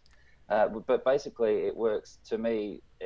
My palette is 16 colors, so, and we have a palette set up where we have collision colors and non-collision colors. So generally, when you play the game, any of the oranges or reds you won't collide with, but any of the greys or the blues, other colors, you will collide with. So there's a certain setup for the palette collision there, and yeah, I'd say generally it's 16 colors, but Richard probably better expand on that and say, well, the parallax has its own, uses sprites, hardware sprites, or, that adds extra colors. The player ship itself has 16 colors. Yeah. Yeah. So you've got different layers stacked on top of each other. So Kevin basically did the 16 color main layer, which consists of the enemy objects and of the landscape, and I added a second effects layer, which consists of the fog in stage 1, for example, or of the sun effect in stage 2, and totally different effects in stage 3, 4, and 5. Don't want to spoil anything, but stage 3 is, to me, is real beautiful. It makes something totally different than stage 2. And you also have the player ship, which has 16 colors, which are totally independent. The palette of the player ship is totally independent of the basic layer, and you also have the enemy projectiles, which consist of 3 colors each, which is also a different palette, which, by the way, is something which only AGA can handle. The ECS machines, they have 32 colors at most, or 64 with some, well, whatever, 32 colors, and but this palette is shared with the sprites, so you you cannot use them freely or paint the landscape with 32 colors and then have some sprites on top of the landscape with totally different colors. That's just not possible on ECS, whereas on an EGA machine it is. So we have like 16 colors for the main plane, we have 16 colors for the player sprite, we have another color layer for enemy projectiles, we have a copper layer in the background, like color fades, and as I already mentioned, I think the most colorful stage, which is probably stage 3 and 4, they have like something like 400 colors. I took a few screenshots, and there are some web-based tools which count the colors on screen, and they according to these tools, there are around 400 colors on stage 3. So that's the most colorful stage. Oh, not to forget the introduction screen, the loading screen, which is a Holder Modify 8 screen, painted by Kev, and this is some true color something. I don't know how many thousands of colors can be seen on that screen, and you can also see there's another. There will be a time in the game where you can again see some Holder Modify stuff, which consists of an explosion of colors. I'll reboot the game now so everyone can see the Hold and Modify screen, because I just kind of jumped into it before I wanted to get into the game, and I had it all loaded up so we could play the music in the background. As I'm rebooting it, I can see, if you look in the lower right corner, you can also play the game without the music and just the sound effects, or completely mute. Is that right, guys? Yeah. But I don't know why you'd want to turn off the music. So just continuing on Johnny's question, what are the specs for the audio? Well, he asked if the mod files are 11 or 22 kilohertz, and we are talking about 22 kilohertz actually quality. And to talk about the size of the mod files, we have little tiny things like the boss fight tune, which is actually made by Dux with 18 kilobytes, which is very small, I think. And the title tune is approximately about 30 kilobytes, and the massive in-game tune, which is about 277 kilobytes. So quite a lot of stuff going on there. And yeah, also actually I made all the samples in Cubase, exporting them in 22 kilohertz for the Amiga in 8-bit mono, and converted them then into ProTracker, and yeah, altered them in ProTracker then finally. Yeah. Wow, that's all about.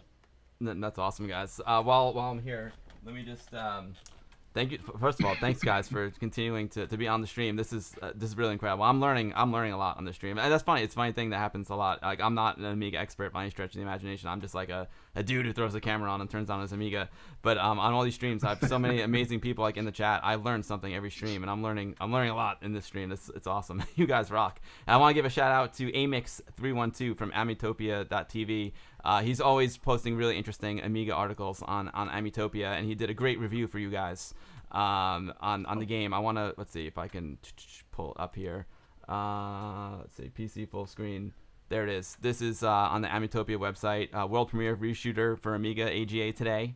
Michael's a great guy, and he gave me a nice shout out, and he's always doing really interesting articles and finding cool stories about people in the Amiga community. So yeah, great work, Amix312. You rock, dude. Let me throw the link into the chat.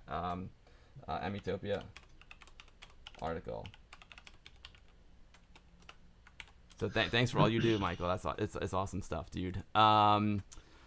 Wow. So this is amazing. So I'm gonna restart the game so you guys can see the ham screen. While I'm doing that, oh yeah, Amiga DJ is asking, do you get points for grazing the bullets? And a lot of people are saying, just shut up and take my money. It's amazing. It's like a mix of all their favorite Amiga games like R-Type and and Project X and Super Stardust, like all rolled into one. Silkworm. Silkworm. Cypress. Yep. Apidia.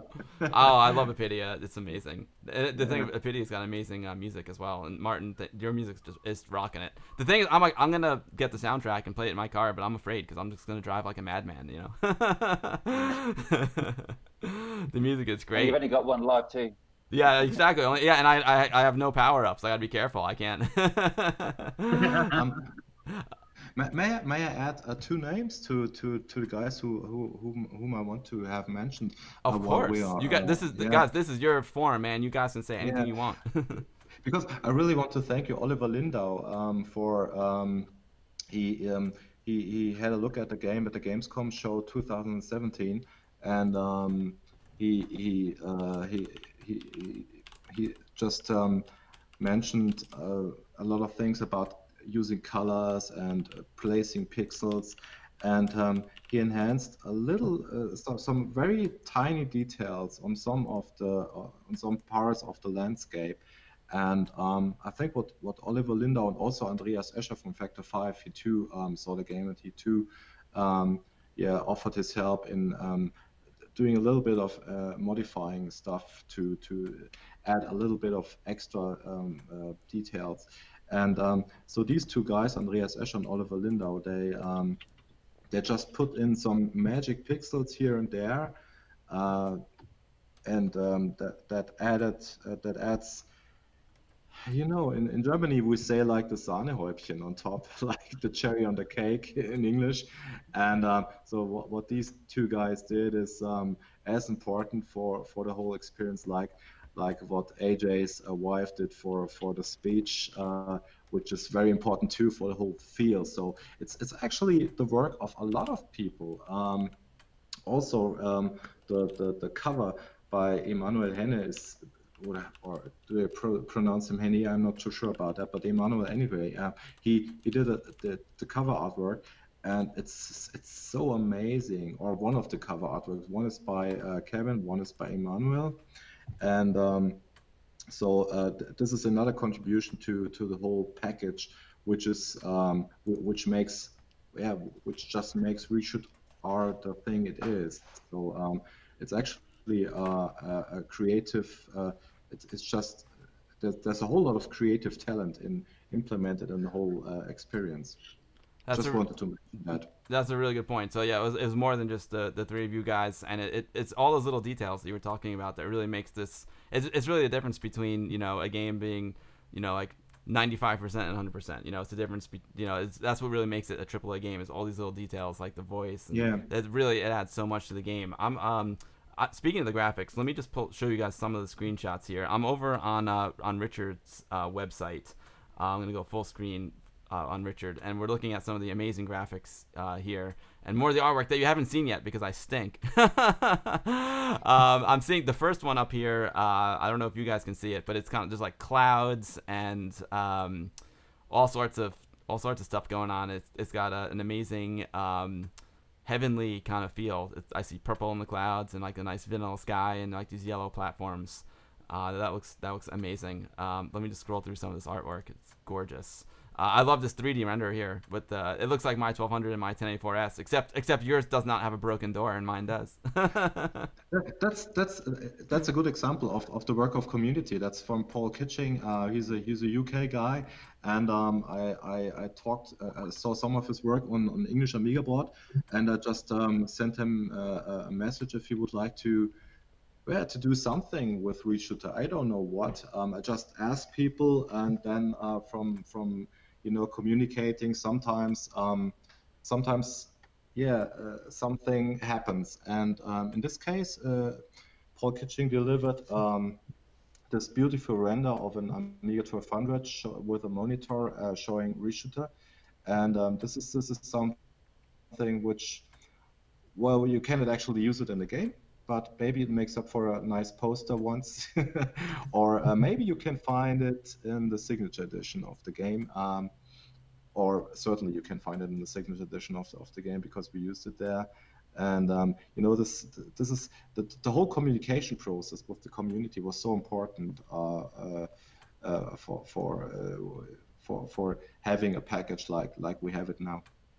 Yeah, Paul's an amazing dude. He pops into these streams every now and then, and he's become a good friend of mine as well. And he did all the graphics for like Viva Amiga, my buddy Zach Weddington. He's done like so many 3D models and renders for the Amiga community. He's a legend, and he's a super talented guy. His work is incredible. So I'm looking at, is this one with what level is the Vanilla Sky? I'm calling it the Vanilla Sky one with the yellow platforms. Which level number is that? I don't know. I know you guys are a little bit on delay on the stream, so I'm looking at the first picture. That's 3? That's stage 3, right? All right, I'm gonna have to get to that. And then how about this one has like an underwater kind of feel? Which stage is this? Yeah, that's stage 4. Oh, Paul Kitching is here. That's awesome. I told you he stops by every now and then. Paul, your work's beautiful. I had a hunch that was you, and I see. You know what it is? I'm in the way. My ugly mug is in the way. I see your watermark down there now. I didn't see it on the first attempt. Mr. Paul Kitching, the 3D ace, the Amiga 3D ace. May I just talk about stage 3, because this is a good example of community work too. You know, Oliver Linder, whom I mentioned earlier, he drew the clouds, and so Kevin drew the whole landscape, and Oliver drew the clouds, and I tried to somehow mix them in a way that it looks natural. And I thought about, would it make sense to have, like, if you fly in a plane, what do you see? You do not see flat clouds, but you know, it feels like more like fog or something. And I tried to incorporate Oliver's clouds in a way that they look a little bit like fog. So the whole stage should look foggy. So what you see now is a screenshot, but if it moves, it's really nice, you know, because the clouds move in a different speed to the landscape, and the clouds also alter the colors of the landscape. So that makes up, like, I don't know how many hundreds of colors. Kevin, it's getting brighter in the window. So I had to pull the blind down. Yeah. I saw that. I saw you had a nice lens flare going on there. I was impressed. Yeah, I had a lightwave lens flare going on. Yeah, guys. Yeah, we're good. We're totally fine with the stream. Sometimes, guys, sorry. Sometimes the stream drops out like that. But yeah, just guys, refresh the browser. Just refresh the browser, and we're all good. I'll type that again in the chat. Refresh. We're good. Refresh. Everything okay. Also, yeah. So Kevin, I saw you had a nice lens flare coming in. It's just finally daylight there in Brisbane. Kevin's coming all the way from Australia, guys, and he got up at before 5 a.m. to join us on the stream today. So Kev, thank you so much for being here, man. That's super kind of you, and that's no easy task. Yeah, thank you so much. You guys are amazing. No worries, it's good to be here. I'm just waiting for my son actually to come in, because my wife's she's gone to work now with my daughter Grace. She made me a cup of tea, so I'm just waiting for Jack to come around the corner to pull him into the feed. Oh yeah, bring him over. Yeah. Yeah, he's 7, so he's a cute kid. Ty Racer saying that Richard and your team, you guys made Amiga great again. Everyone is super psyched about the game, and it is. I mean, we're so, like I said before, we are just so lucky to have folks like you who are super talented and dedicate their lives and their spare time and their family time to making new Amiga games for us, for the community. It's you guys are heroes for us, so thank you guys so much, and thanks for coming on the stream today. It's an honor to have you guys here. Thank you. I'm just saying, yeah, everyone got nervous when the stream went down. I know sometimes that happens, guys. Sorry about that. Twitch can be great, but it can also be a little wonky. And guys, we're literally around the world. So Kevin is in Brisbane, Australia. Richard and Martin are in Germany, and I'm in New York City. So we're, I guess, literally around the world. So and it's all happening through a 2013 MacBook Pro. So fingers crossed. I gotta upgrade my stream machine soon, but the I think that was just a little Twitch glitch, if I'm not mistaken. Yeah.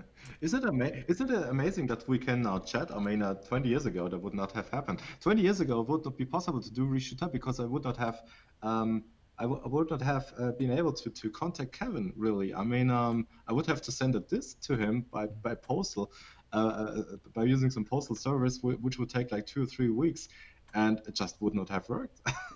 And nowadays, it's just amazing. Yeah, that's one thing, like, I don't know, you guys might not know much about me. It's like my first time talking to some of you guys. But, I still run an Amiga user group in White Plains, New York, and we started back in 1989. And that was how we got together. We didn't have the internet back then. And we just got together at user group meetings in person and hung out, shared ideas and whatnot. But now, thanks to these streams and thanks to video chat, it's amazing, like, how connected the world is. I remember, like, we met in New York, and we were just like, wow, like, we had no clue what was going on in Europe, really. Like, our only connection to Europe was the guy who owned the store where we had our meetings would have European magazines, European Amiga magazines, and that was our only connection to Europe. And all we knew is you guys, like, danced a lot and had good music and parties. Like, and you guys were, like, had all the cool, like, intros, on the games, all the crack intros. And that's kind of all we knew. So now, like, I've learned so much more about the culture and the scene in Europe, the Amiga scene in Europe, now that I would have never known back then, just because there was the lack of communication, so sorry. And also I want to give another shout out to DJ Billy Nest and the Athens, the Vintage Computer Society of Athens. I mentioned them before, but time to mention them again. I'm a beta tester for the it's called the Greek Stick. It is a joystick that's pretty rad and in development, and I'm testing it for these guys. And again, we're talking about you guys making new games for the Amiga. It's amazing that people are also making, like, new hardware for the Amiga. So kudos to everyone who's making new stuff for the Amiga. It's amazing. New joysticks, new accelerator cards. It's incredible. Guys making new motherboards. That's that's incredible stuff. It's amazing. If you want to throw a link down to the chat, DJ Billy Nest, go for it, my man. I think I need to keep playing the game. Bill, some quick shout out from Senat. You know him. Oh, yeah. Oh, Senat, he's the best. I love him. He just wrote me to give you some shout outs from Retrokram, so. Oh, that is just awesome. Yeah, Senat is the man. He was one of my first. Senat is one of my early subscribers, and he's the one that made the AmigaBill dance, that silly dance that I do all the time. That was his handiwork. You made the music? You made the music? No way. Oh my god. Yeah. We did it for the Spritgate, Yeah, we did it for the retro. That's amazing. Yeah. Oh wow! So I'm honored now. I'm doubly honored. You guys made me. You defined me. That's what everyone knows me as. That's how everyone's they're like, who's this nut job dancing around? And like Senat said to me, he's like, yeah, I just want you to we're doing this music video, and I just want you to stand in front of a green screen and dance around. And I'm like, oh, all right, sure. So it was my buddy Anthony and I were heading off to do some Amiga event, and I set up the green screen in my backyard. And I'm like, Anthony, just dance in front of the green screen. He's like, why? I'm like, oh, this guy wants us to. and then he turned it in, and then Senat worked his magic and turned it into that, and we were in the music video, and it was amazing. One of the best. That is like one of the single best things that's happened to me, like since I connected with everyone in the Amiga community. It's awesome. I'm gonna keep playing. All right, Amiga. Let's see, Amiga and guests. There we go. So I know you guys. I really appreciate all of the insightful comments and answers you guys have given. Oh, that's right. We were going to show the ham screen because I never actually showed the opening of the game. Very important. Let's do that. Oh, by the way, there are two different versions. The download version has a different intro screen to the CD-ROM version. Oh, interesting. So, I think you have the download version, right? I have the download version, yeah. Mm-hmm. Spieleschreiber is your company, right? Yeah, exactly. That's German for. What do you think? What does it mean to you? Does it mean to you anything? I'm looking at the opening right now. You know what I should do? Off the top, let me answer your question. Off the top of my head, no. I think of Löwenstein. He's a famous actor here in the United States. So when I see Schreiber, I think of Löwenstein, the actor. That's because it's the same spelling. I know that's not what you intended, but that's just me. Do you know what Spiel means? No. I know the word Glockenspiel. Okay, it's game. It's basically the German word for game. I should know that. And yeah, game. And Schreiber means creator. So it's like a game creator. And you know, the thing is that I'm also a journalist. I'm working. I'm also earning money. Reshooter is my hobby, and earning money is something which well, I'm working as a games journalist, or I used to work as a games journalist, and so a Spieleschreiber basically means doing something with games. So creating games, Game creating creator. text about games. Yeah. Oh, that's awesome. Thank you for the translation. I'm gonna keep playing. Do you guys? I know you guys have talked about a lot. Do you have anything that like I haven't asked you, or you wanna add? Oh, someone asked a question before, and I just remembered now. I'm a bad host. They were asking Kevin about the graphics and about the how you molded the asteroids and how you molded the large asteroid. Those asteroids were created in Lightwave, and I should post some of the raw images so you get a sense of what they look like when they're rendered 24-bit. So there's a texture map on those asteroids. You know, we've just made a fairly low polygon graphic, and I'm trying to think how many frames there are. I can't particularly think of how many frames, but there's not too many frames. There's probably 8 or 16 frames or something like that. I think it's 16. We have a few animations which are 32, but most animation frames are 16. Yeah. So each turn is basically 16 frames of animation, is what you're saying. Yeah. Which is, by the way, which is a whole lot. I mean, the big asteroid we've seen a couple of times is I think like 80 pixels wide and like 64 pixels high, and so that's a lot of memory being taken up by just that one asteroid. Multiplying that by 16 for 16 frames means that you have to use like a lot of memory just for storing the asteroid in the memory of the Amiga, which is something which is only possible on an EGA machine, because EGA Amigas have like 2 megabytes of chip memory, whereas ECS machines usually have a 512K or maybe 1 megabyte, and so the whole animation thing, Kevin did a lot of animations, and in order to put all these animations into the game and to draw them on screen, you have to use a lot of memory, a big portion of the memory just for storing the animation frames. And this is something which is only possible in EGA, because I could imagine that some people might wonder why this game is not going to be released on ECS machines. Well, that's one of the reasons. The reason is the quality of Kevin's animations, also the quality of Martin's music. As you mentioned earlier, the music alone takes up like 280 kilobytes or something, and that's only after we compressed. So the first version was a little bit larger, and if imagine to put that onto an ECS machine, it just is not possible, not in that quality. I mean, you can use a comparable music, but it would sound a little bit scratchy, and then it would be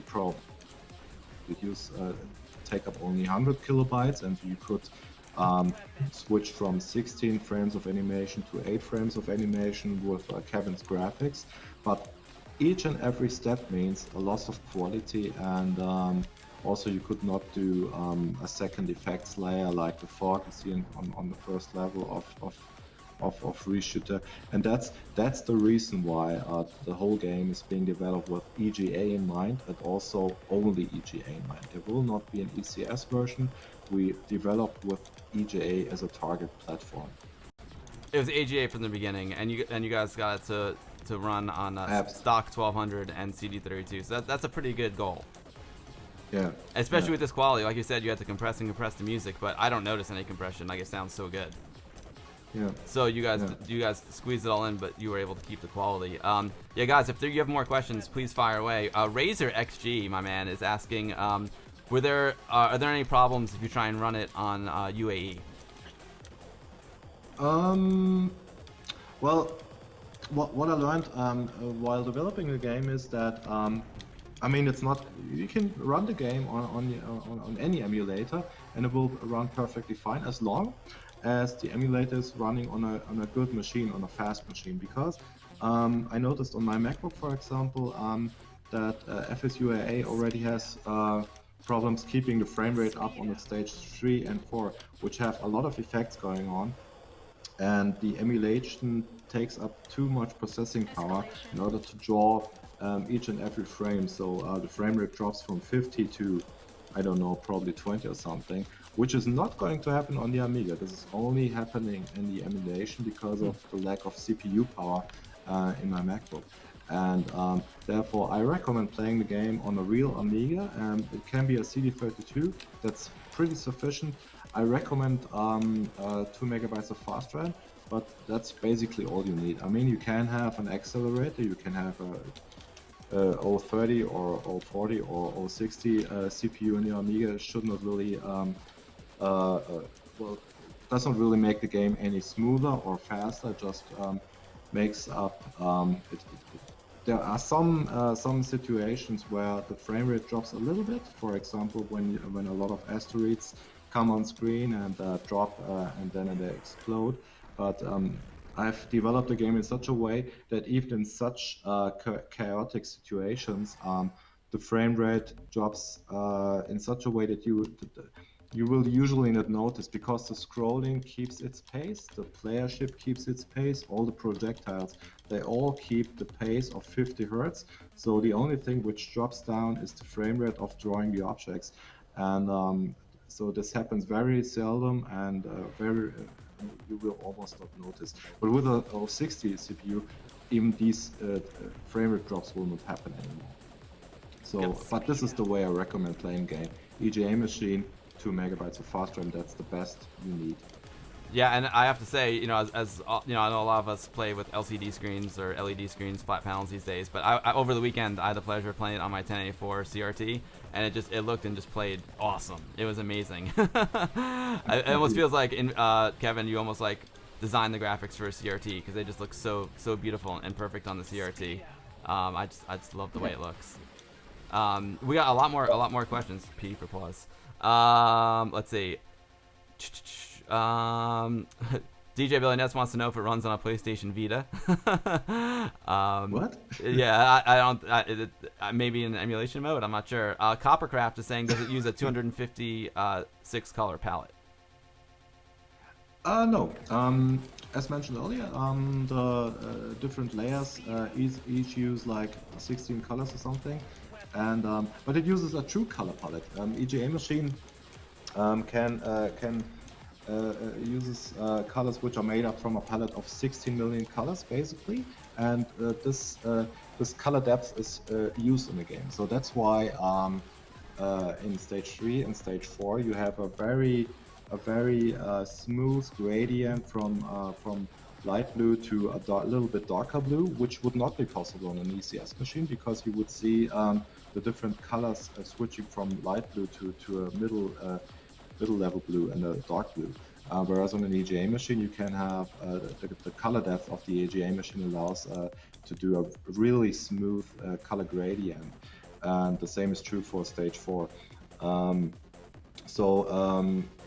The mixing of we do not really use 256 colors. We do use dual playfield mode and kind of an alternative dual playfield mode. I will not get into detail how that works for stage 3, but it's the amount of colors is like 400 colors maximum. Yeah. Pause. Awesome. Let me see. I would love to talk more and ask more follow-up questions, but I want to get to everyone's question. Mr. Cole is asking, that's a good question. Will the music, I know there's a music CD available, but are the mod files going to be available anywhere, Martin? Well, no, they aren't, because we use them only in the game, and I use them for my Amiga DJ sets when I play with the Amigas. So if someone wants to take a look on them, they can do it when I play live. Excellent. That's so cool that you do it. That's so cool. Actually, you can check. You can buy the music on Bandcamp too. Oh, is that right? You can buy. Yeah, you can buy the music on Bandcamp, and you can buy or listen to each track separately. So if you don't want to purchase the whole CD, audio CD, you can also just listen to 1 or 2 tracks on Bandcamp if you're fine with that. Oh, I'll have to search. But If you guys still not the mod file, but you can listen to the music. If you guys want to throw the link in the chat, I'm actually interested in buying that myself. That'd be cool. I'd love to have a digital copy on Bandcamp because I have the Bandcamp app and I can just listen right there in the app. That'd be rad.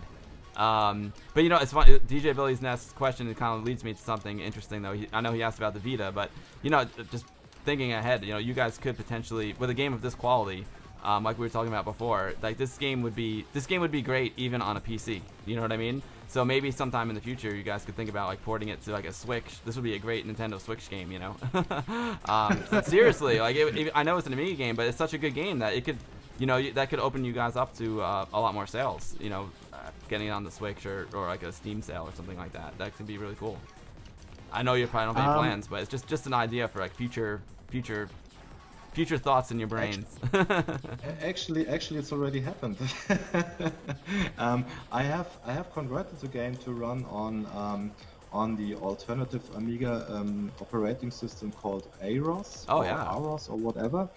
And the reason for this is that you can bundle an emulator with that version of RESHOOT, and you can distribute it. You could not do that with an emulator using the Amiga OS ROMs because they are copyrighted, but the AROS ROMs are not of course there's some copyright thing, but you are allowed to distribute these. So the idea is sometime in the future I might bundle RESHOOT with an emulator and the AROS ROMs and distribute so this as a kind of a standalone package which can be played on a Windows platform or on the Macintosh platform. So that's already going to happen. And well, it's very kind of you to say that this game would be nice to play on the Switch console, but really the Switch console there are so many so great shoot 'em ups appearing on the Switch right now. For example, my beloved Ikaruga is playable on the Switch. Also, The Last Resort, which is one of the greatest shoot 'em ups of all time, and it's a Neo Geo shoot 'em up converted to the Switch. For those guys who never heard that name, and I don't know if you can play like Last Resort on the Switch, or you can play one of Ikaruga, whatever, on the Switch. I don't know if people would want to play RESHOOT. But yes, I mean you're right. The target, one of the main target was to develop a good and a playable shoot 'em up. Not a good and playable Amiga shoot 'em up, but a good and playable shoot 'em up. No matter what platform. I just wanted to have one on the Amiga because Amiga is the machine of my heart. I just love that machine, and I wanted to show that it's possible to have a real great shoot 'em up in 2019 on the Amiga, and that was. I'm really excited that you guys seem to think that we achieved what we planned, and yes, but. Maybe the game will find its way to other platforms too. We will see. Very, very cool. Yo, my chicken not raw. You gotta cook your chicken. Thank you for the sub, dude. I appreciate that. It's so funny. Some of the names that people and handles that people come up with are super Kevin. Kevin, look behind you. Kevin, look behind you. Oh, who's that? There he is. There he is. Rise and shine. My son Jack. What's up, Jack? Let me show you the photo. Hi, Jack. I've got too many screens open. Great to see you, Jack. Good morning.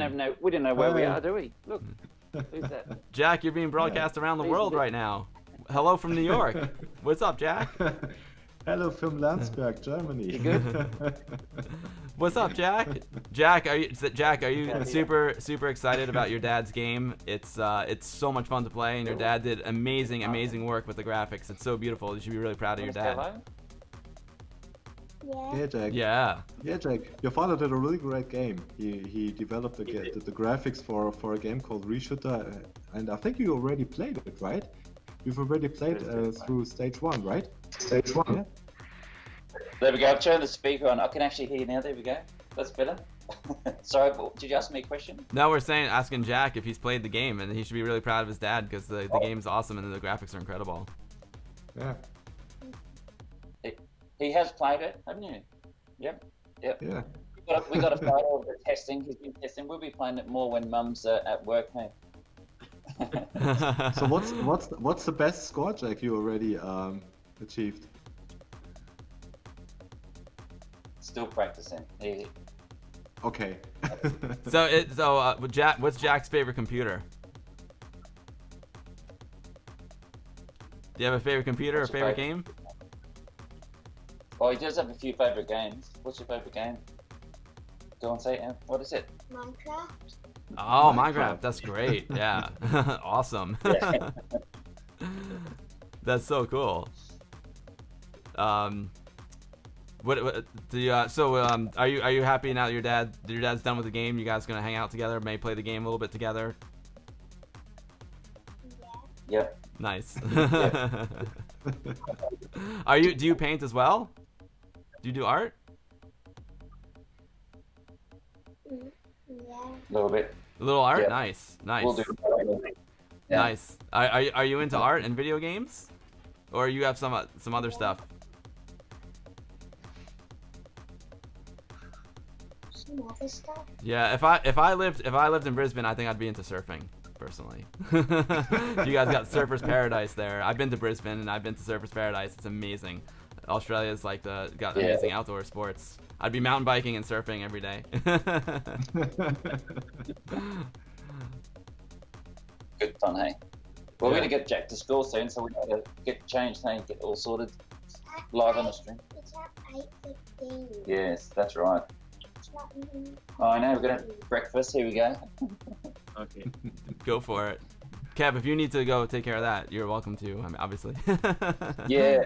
I might come. I'll come back in a little while if you're still on stream. But yeah, it's been awesome hanging out with Richard, Martin, and yourself. And Kevin, it was great having you here. That's really nice.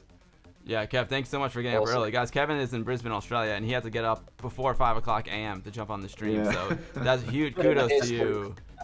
Kudos to you, Kevin. And dude, your artwork is amazing. It's absolutely gorgeous. You know, for me, I'm an artist as well. That's what I do for a living. So games for me, of course, they have to be playable, but I'm also a sucker for good-looking graphics. And if the game looks good, it makes me happy and inspires me as well. And this game looks amazing. All your artwork is incredible. Stuff you post in my Discord is amazing. And you know, we're all super lucky to have you contribute to this game and the Amiga community. So thank you so much, Kev.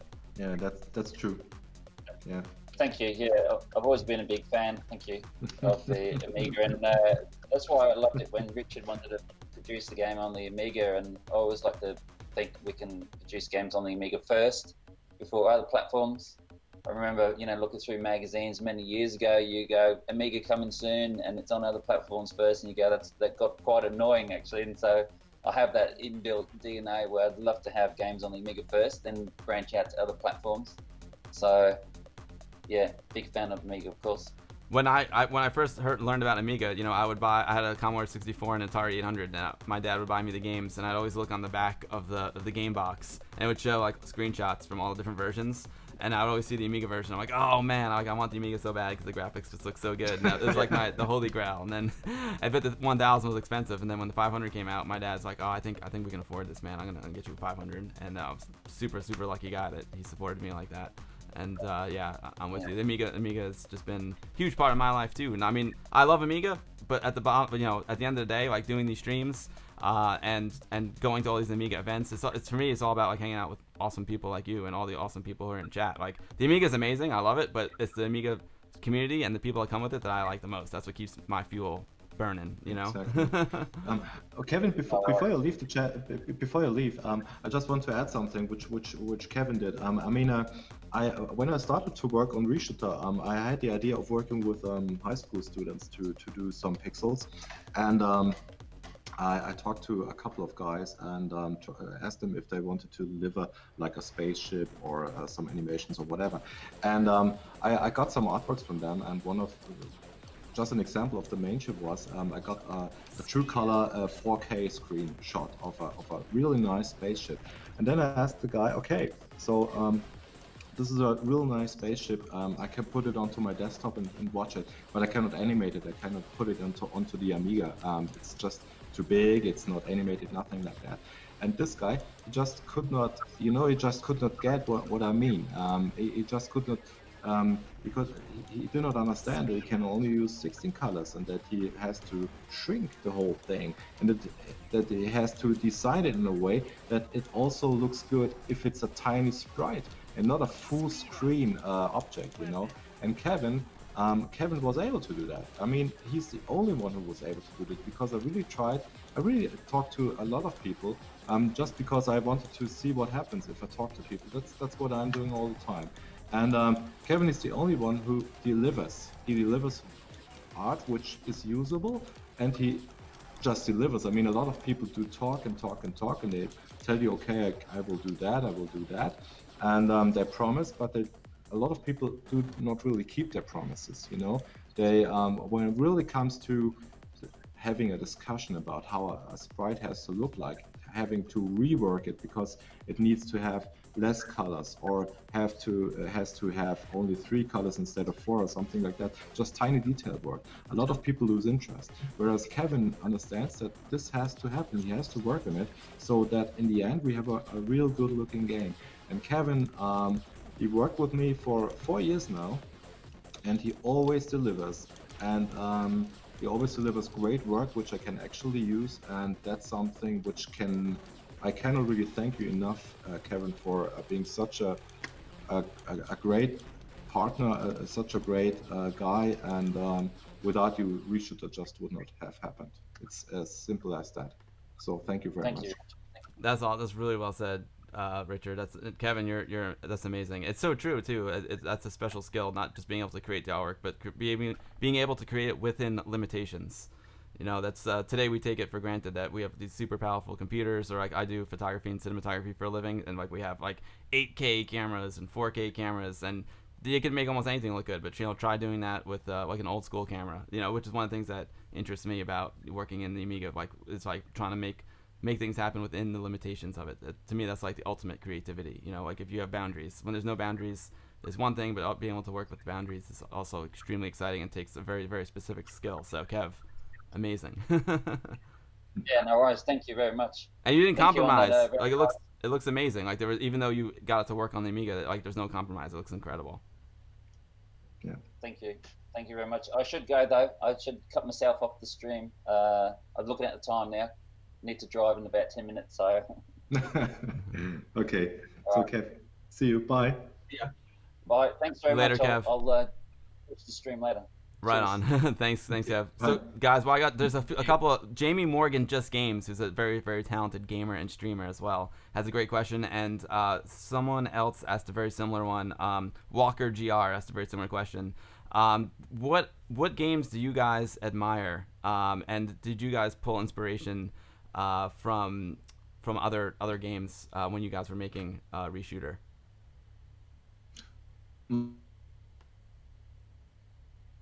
I think Richard, Martin, you want to take that one? Are there any like Amiga musicians, Chris Hellsbeck, who may have inspired you for the music? I don't want to put words in your mouth, but yeah, go for it. It has to be Chris Hellsbeck, no matter what. So I really admire his music. I love to play Apedia back then, Turrican 2, and things like that, and yeah. And I also play a lot of these Lotus things. So, well, it's I don't know who made the music. I will have to Google it up. Lotus 2 music. We'll see. But these are the main inspirations, and so. But actually, a lot of music inspiration, which I gather here is from the music I DJ with. It's a lot of trance music here, which is not that popular here in Europe, but you know. I love trance music too. I mean, when you know, like Armand van Buren and those guys are incredible. Yeah. Finally, I had the luck that the one track of mine was played by in his show too, 2 months ago or 3. And Armin van Buren's? Yeah. Oh, in the State wow. of Trance. Dude, that's amazing. State of Trance is incredible. That's like the premier trance show in the world. Dude, congratulations. That's so cool. So. Congratulations. That's amazing. Thank you. Let's see. What other question? I know I probably missed a question or two here. I'm scrolling back. Thanks everyone for hanging out today, by the way. Like I said to you guys before, I don't know if you've seen my streams in the past, but I'm so lucky. I get like the most amazing people hanging out in my chat. A lot of game creators are here. A lot of artists are here.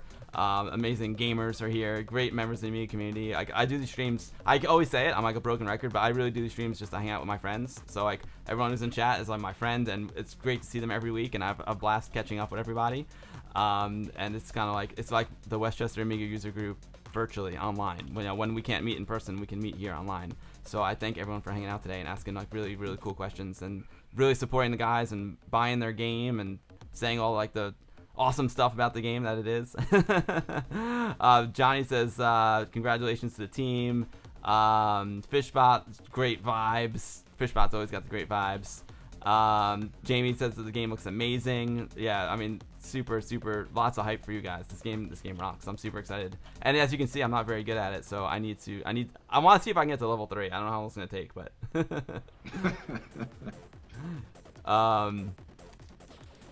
so there's one, the trick for me in this game, like you really need those power-ups. A, because it's like getting extra lives, and B, like for example, in that first wave of asteroids, the asteroids that pile up, there's that one enemy that's kind of down at the bottom of the screen, and I feel like I can only hit him if I have the weapon power up that allows me to shoot in 3 directions. So like I purposely wiped on the last round because I didn't have that power up, and I was just like, nah, I'm done. I'm not even. But that's exactly. I mean, this enemy you see down there is he's placed there exactly for this purpose. You have to practice in such a way that you reach that moment with the level 3 power up, so that you can have a diagonal shoot. I mean, you can survive without that. It's possible, but it's very hard. It's a lot easier if you learn to reach that moment in stage 1 with power ups sufficient enough to have 3 hits on this enemy at the bottom. And you also have to learn that this enemy has a hitbox. The first time you play the game, or maybe the second time, you will think, hey, I cannot really kill that enemy because it doesn't react. It seems not to react. And then you play for a couple of times, and then you notice, hey, there's one hitbox which actually where you can hit this kind of snake-like thing. And that's the thing that's the learning curve I try to implement into the game. So each and every object in the game can be killed. It just takes a little bit of a learning curve, so you know how to do it and why it makes sense to do it. That's interesting. I can kind of feel that in the game design. When I saw that guy, I was like, you know what, I could probably survive this asteroid belt, but like, it's gonna be almost impossible for my skills unless I take that dude out. So he's got to go. Yeah. Speak to you again in 1 week. In 1 week you would fly through stage 0 or 1. So very easy for you in 1 week. And in 2 weeks you will have played through the game, because that's how I try to establish the learning curve. It'll be interesting to see. I want to test that out because my gaming skills are just average. Like I'm an average gamer. I know I do these streams, but I'm just an average gamer. Like I'm not terrible at games, but I'm really not that good at them either. I just think they're fun, and to be honest, playing it on stream is challenging too. I give these guys who can play games really well on stream and talk to the chat at the same time a lot of credit, because it ain't easy. Let me tell you. No. I could not do that. The Captain John Archer, original captain of the Starship Enterprise and moderator of my Discord channel and Twitch channel, and gentleman who will see you guys at Amiga 34 in Germany, is asking what your day jobs are, if this is your day job. Well, it used to be working as a game journalist until maybe 2 or 3 years ago. Then I worked as a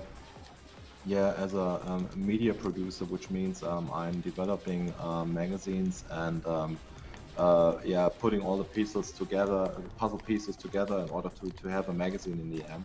So that was my main job.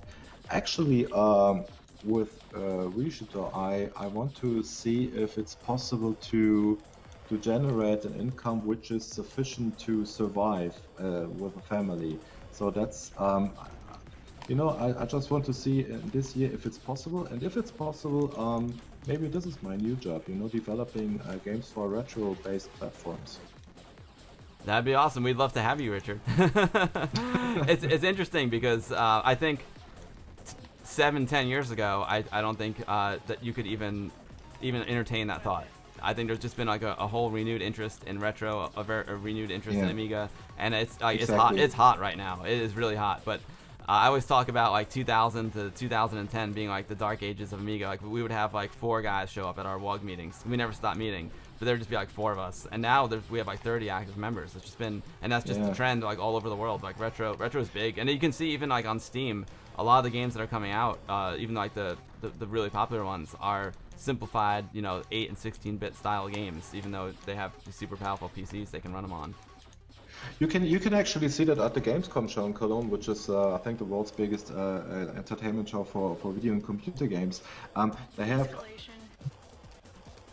one of the main stages there is devoted just to retro gaming, and if you visited this booth like 10 years ago, it would be very tiny and almost no people would have been there, whereas the last 2 or 3 years.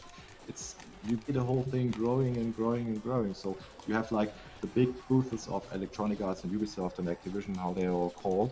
But the retro thing is growing all the time, and a lot of people are visiting it right now. So you can actually just feel that it's growing and the interest is growing. And in Germany, we had an official press statement from the it's called the Bundesverband game, which is like the spokesperson of the whole games industry in Germany, and they did a press release saying that about retro gaming actually. So it's not about how to have the most income from whatever kind of type of games, but the press release was about retro gaming, and it said that every second games player right now is interested in purchasing or playing on a retro platform. So that's just great to know. And I myself, I also noticed that when I showed the game at various events at the Gamescom show, for example, but also on some other community happenings, and some of these are kind of open platforms where everyone from the whole city could come in and just play games. And so they were not closed events for just retro interested people, but also for all people from the city. And I had a very interesting experience a couple of months ago in October of last year, where a 12-year-old guy came in, and he had a look at RESHOOT, and he took the controller and played, and I watched him like I watch all the people play the game and try to learn what from what they do.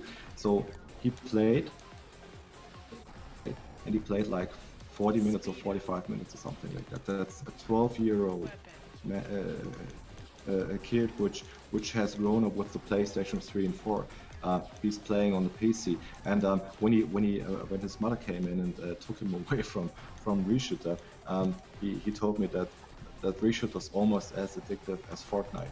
Oh wow!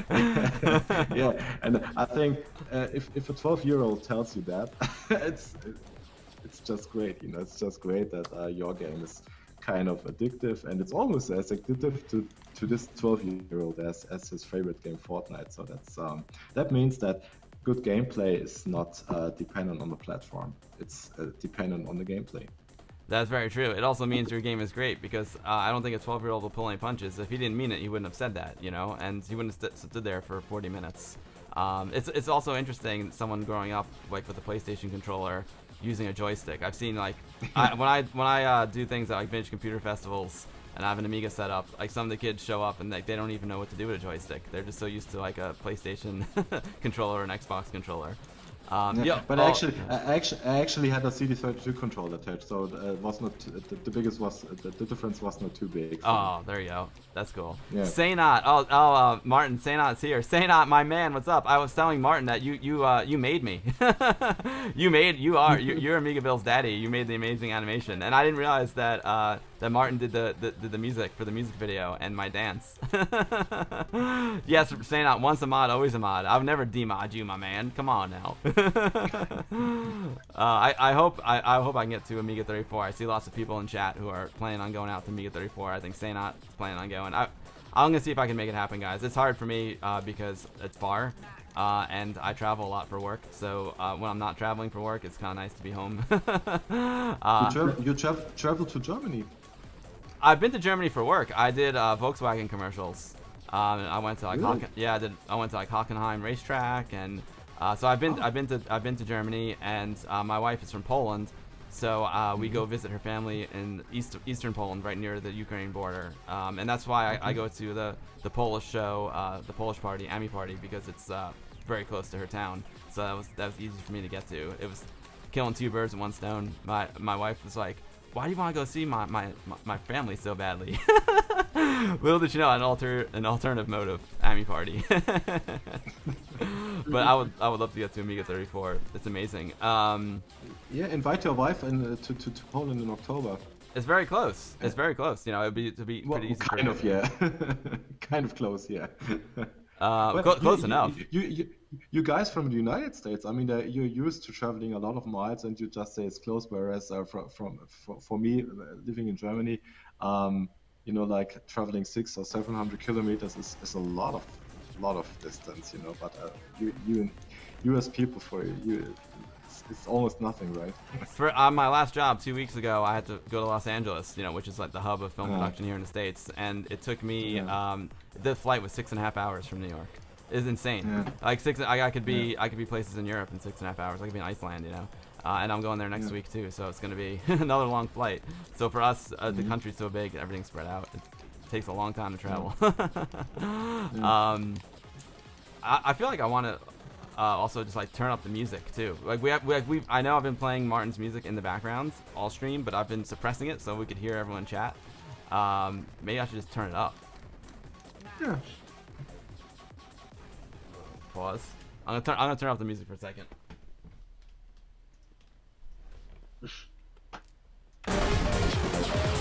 There we go. Made it a little too loud.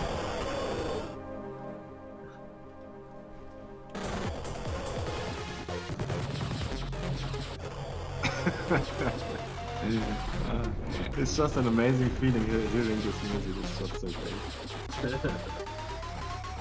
I don't know if you guys can hear it over the mix because I turned up the music, but Captain John is asking what Martin's day job is. Max. Pardon? My what? Your job, for work. Max. Oh. Max. Well, originally I'm a computer scientist. That's just with a diploma, but after some years of working with search engines and doing websites, I finally decided to be an undertaker. So you're an undertaker? Why not? Yeah. So I decided to move on from computers to dead people. Oh wow, that I wasn't expecting that one, but that's awesome. That's incredible. I gotta be honest, I was not expecting that answer. And actually, to be fair, while having this job, I had enough time to work on the music on daytime. So I had the Pro Tracker for Windows on my Office PC, so I could work in my spare time there on the mod files. Awesome. Yo, Amiga Love. Hold on. AmigaLove.com's got a good idea. He said I should play the Bandcamp soundtrack while I play the game. I could do that. I could do that. Let's see. Do you guys have the link to it? I can do a search.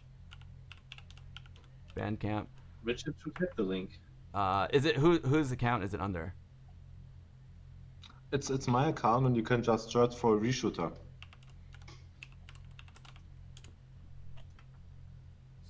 Oh, there it is. Perfect. I'm gonna. All right, cool. I'm gonna play this, guys. It's been like 3 hours and I haven't gone to the bathroom. I have to. I need to use the bathroom really quick. So I can put you guys full screen, and if anyone in chat has any questions, you can ask the guys. I don't know if they're seeing chat or not. I just need to step away for a minute to use the boys' room. Okay. Yeah, awesome. Have fun. Yeah, I see. Walker's got a question. Maybe you can answer while I'm going to the bathroom. He said, "Did Richard think to use the music playing like on the audio CD, like if if it's playing off an audio track for the CD32?" Mm-hmm. No, it's actually not. For a couple of reasons. First of all, it's slowing down loading times. The game sometimes loads while, for example, when it's switching from the title screen to the game scene, and also sometimes within the game scene. And if you had a music track playing while the game plays, it would mean that you would have to cut the music off and load stuff into the memory and then switch the music back on, which is kind of slow and also interrupts the whole experience, the whole flow of the gameplay.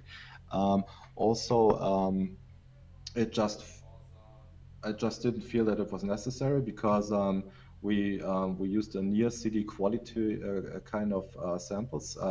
As Martin already mentioned, it's like 22 kilohertz of sample quality, which is really good. You will almost not notice that it's not coming from CD, and so there's no reason to play the whole music from CD.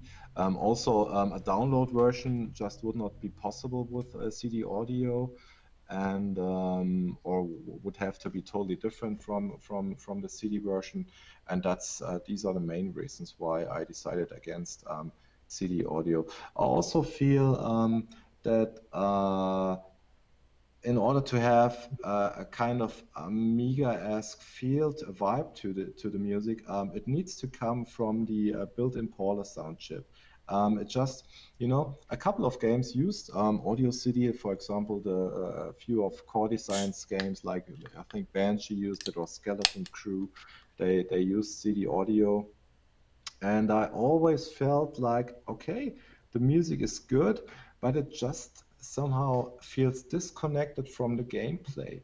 And I wanted to have the music and the game totally connected.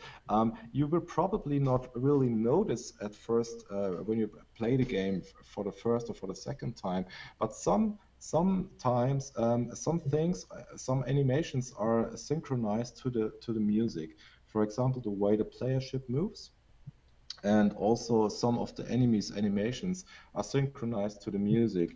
And this is a very tiny and very subtle detail, which is only possible if you use the built-in Paula sound chip, and would just not be possible with CD audio. So yeah, Paula power. That's a really good point, Richard. And Paula, I gotta say, I used to play music from the internet on my streams a lot, and now everyone's like, no, you gotta play it from the real Amiga, and it's true. There's something special about that Paula chip. It just sounds special, especially with the mod files. I'm sure you Martin would agree. If you guys haven't seen, we did an interview, my buddy Anthony and I, with Glenn Keller, the gentleman who designed the Paula chip, and that was an honor to meet him.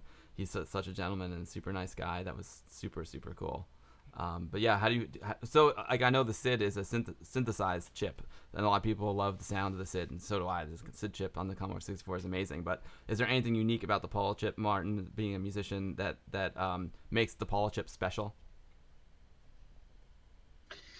Well, for me, as working as a DJ too, in real life, then it's the thing. If you just replay music from CD, it's just music. It's okay. But if I play with my Amigas live and I play the mod files, then the sound comes directly from the Paula chip to the mixer. The Paula chip has some I don't know how to explain, but the sound is rough and dirty and powerful. It's not just playing back music like high quality CD music. It's rough, pure music, and that's Paula for me. And actually, a lot of old school R&B, hip hop instruments like the Akai CPC sampler, they always work with not 16-bit but 12-bit. So the sound actually is also rough and dirty. And I think this is the advantage of the Polar chip for me, because the music is more direct. I don't more vivid. It makes sense. It's got personality to it. It's kind of like we were talking about before with working with in the limitations of the graphics. You know, like everything these days is so perfect and so crisp and so clear. Like anything is possible. But when you work with these limitations, you get these specific characteristics that are unique to the Amiga and kind of make the artwork itself unique. Yeah. Yeah, exactly. My friend, it's about character, really. I mean, you want to know that you're playing on an Amiga. You want to listen to it, and you want to really. I mean, I want to hear. If I play on Mega Drive, I want to hear Mega Drive music. If I play on Amiga, I want to hear Amiga music. I would just want to listen to it. If I listen to it, I want to know which platform this game is running on. And if I can. Same with Super Nintendo. I can clearly hear the difference between these platforms, and that's one of the things which actually defines the platform. And the same with musicians. I mean, no one would buy a U2 album if it would sound like a Madonna album. It's because you buy these albums because they sound like U2. And they have their special, the singer has his own voice, his own characteristics, and the same is true for Amiga music, I think, and that's what we tried to, what Martin achieved with the RESHOOT music, and yeah, I mean, on the soundtrack, we there's one mix on it which sounds more like a Commodore 64 SID tune. It is. It actually is a SID. Oh yes, it actually is, right? Yeah, he really converted it to the Commodore and then replayed it to. It's Sigma 7 who really made a SID tune for us.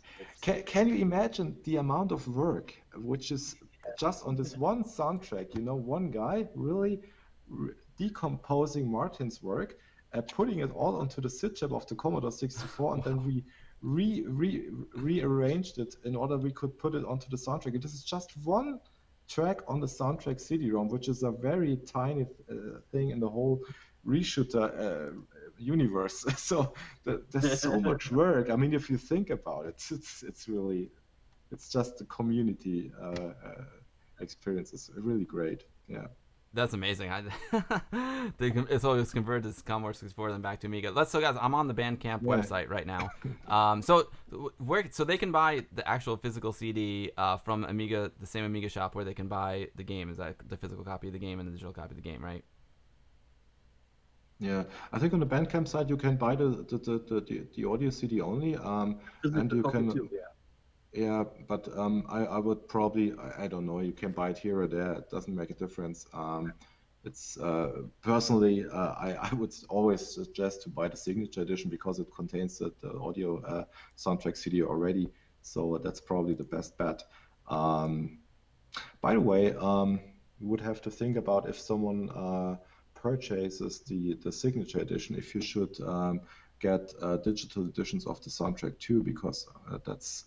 No one asked the questions, and I just thought about that. Maybe it makes sense to provide these too if you buy the signature edition.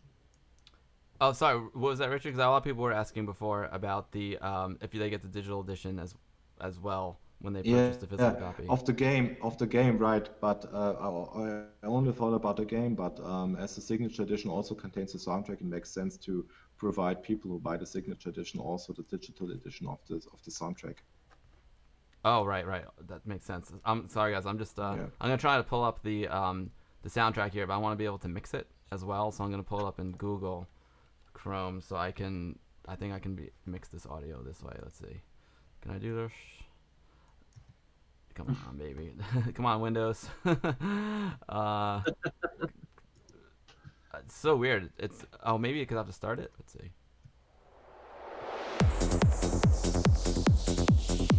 It sounds amazing, but I need to be able to control the volume here without messing up you guys. There we go.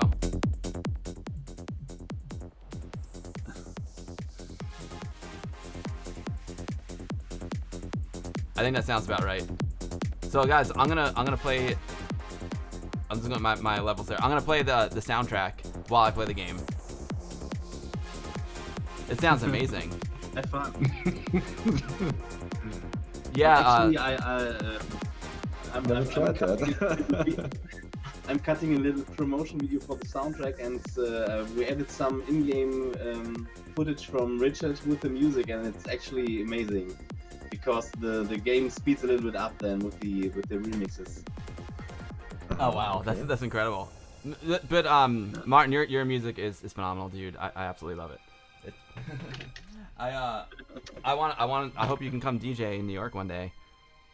My friend Akira, Amiga DJ, who's in the chat. He's one of the guys behind I forgot the number, the PT something software that lets you put the two Amigas together and DJ. So you might use that software yourself. I use the software. Yeah. Yeah, that's awesome. So of whom we are talking about? Is this Hoffman or? Oh, he's working with Hoffman. Ah, okay. And he's in New York too. Well, and actually, a nice story. When I DJ'd at Revision last year, actually we were partying hard after the Amiga demos, and I think Maya and I were DJing, and I looked up, and Hoffman was standing there with a beer in his hand, and looking at our setup, and said, "Well, I did the software, yeah, but I never saw it on the real Amiga with real CRT monitors working, because we didn't have these little LCD monitors. We had these big CRT monitors there." And he was really amazed by this. Oh wow. That's awesome. I can't believe you never saw it with real Amigas and CRTs. I just have to send. Oh hey, what's up, Vicky? Great to see you. I just have to send one text message for my work. Sorry, I'm in overtime here at the stream. How about? Give her the best wishes.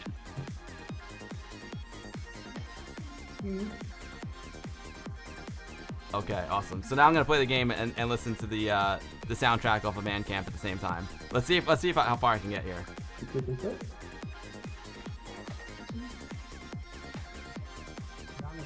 And then I'll play this for a few more minutes, guys. And then I'll have to wrap up the stream too. I know it's getting late for you guys. It's getting late in Europe, and I have some things I need to work on here. I need to check on my wife, make sure she's all right. It sounds like she's okay, and do some things for work as well. You love the Euro House Fishbot? Me too. I love it too. I love house music. I love deep house music is one of my favorite genres. I love deep house. Ah, okay. I listen to a lot of deep house, and I love trance as well. I love. I saw some amazing trance shows. I also worked for Heineken for a while, so I spent better part of a year in Holland, and that is like the home of trance. It's amazing. And you guys in Germany too have amazing stuff. Yeah, well, we have, but when I DJ'd, back in the days, I went over to Holland because that's just 1.5 hours from here, and I bought a lot of vinyl then back in the days, so for trance vinyls and stuff, and they had the good stuff, not like us here in Germany. Yeah, they have the cream of the crop there, and the legends like Tiesto and Hardwell and all those guys. Yeah. Armin van Buuren, oh my god, the list goes on. Paul van Dyk, he's Dutch too, right? I think so. No. Oh, but it's a Dutch name, but actually he's German. Oh, there you go. Awesome. Yeah, Mana the Berserk, absolutely. Mana, if you do !RESHOOT R, !RESHOOT R, it will give you a link to where you can purchase ReShooter. Amix 312, my man from Amitopia, he and I have gotten about as far as the same distance in the game, but I guess he's been playing it because now he says get ready for the boss on level 2. So I'm nervous. He's making me nervous.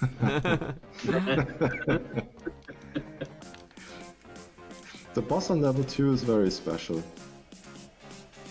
this is the first one with a real war cry. This is another sound effect. I try to implement different elements in each stage, so that each stage has it doesn't only look different, but also feels a little bit different, and that's why I in each stage I added some elements which were not to be seen before, and so that's why you get a war cry from the boss in stage 2, which I was told is actually pretty scary. And this is, for example, this is something which the Polar chip enables, which the Polar chip is great. Polar chip is playing digital samples very easily, and by manipulating the speed of the samples or how fast it plays the sample, you can get from just one sample in memory, you can get a totally different sound effect. For example, I can play back the explosion sound which Martin did in different speeds, and by the way, the explosion sound, I don't know, Martin, how long we worked on that, because I was so cruel to Martin, because I wanted to have the explosion sound, because it's so important, it has to be fulfilling when something explodes. It needed to sound very, very special, and one of my favorite sound effects regarding explosions is in Silkworm, which is a favorite arcade game and a very great Amiga conversion. And on the Amiga game, when you have that mid-boss helicopter thing and it explodes, it's a very boom thing.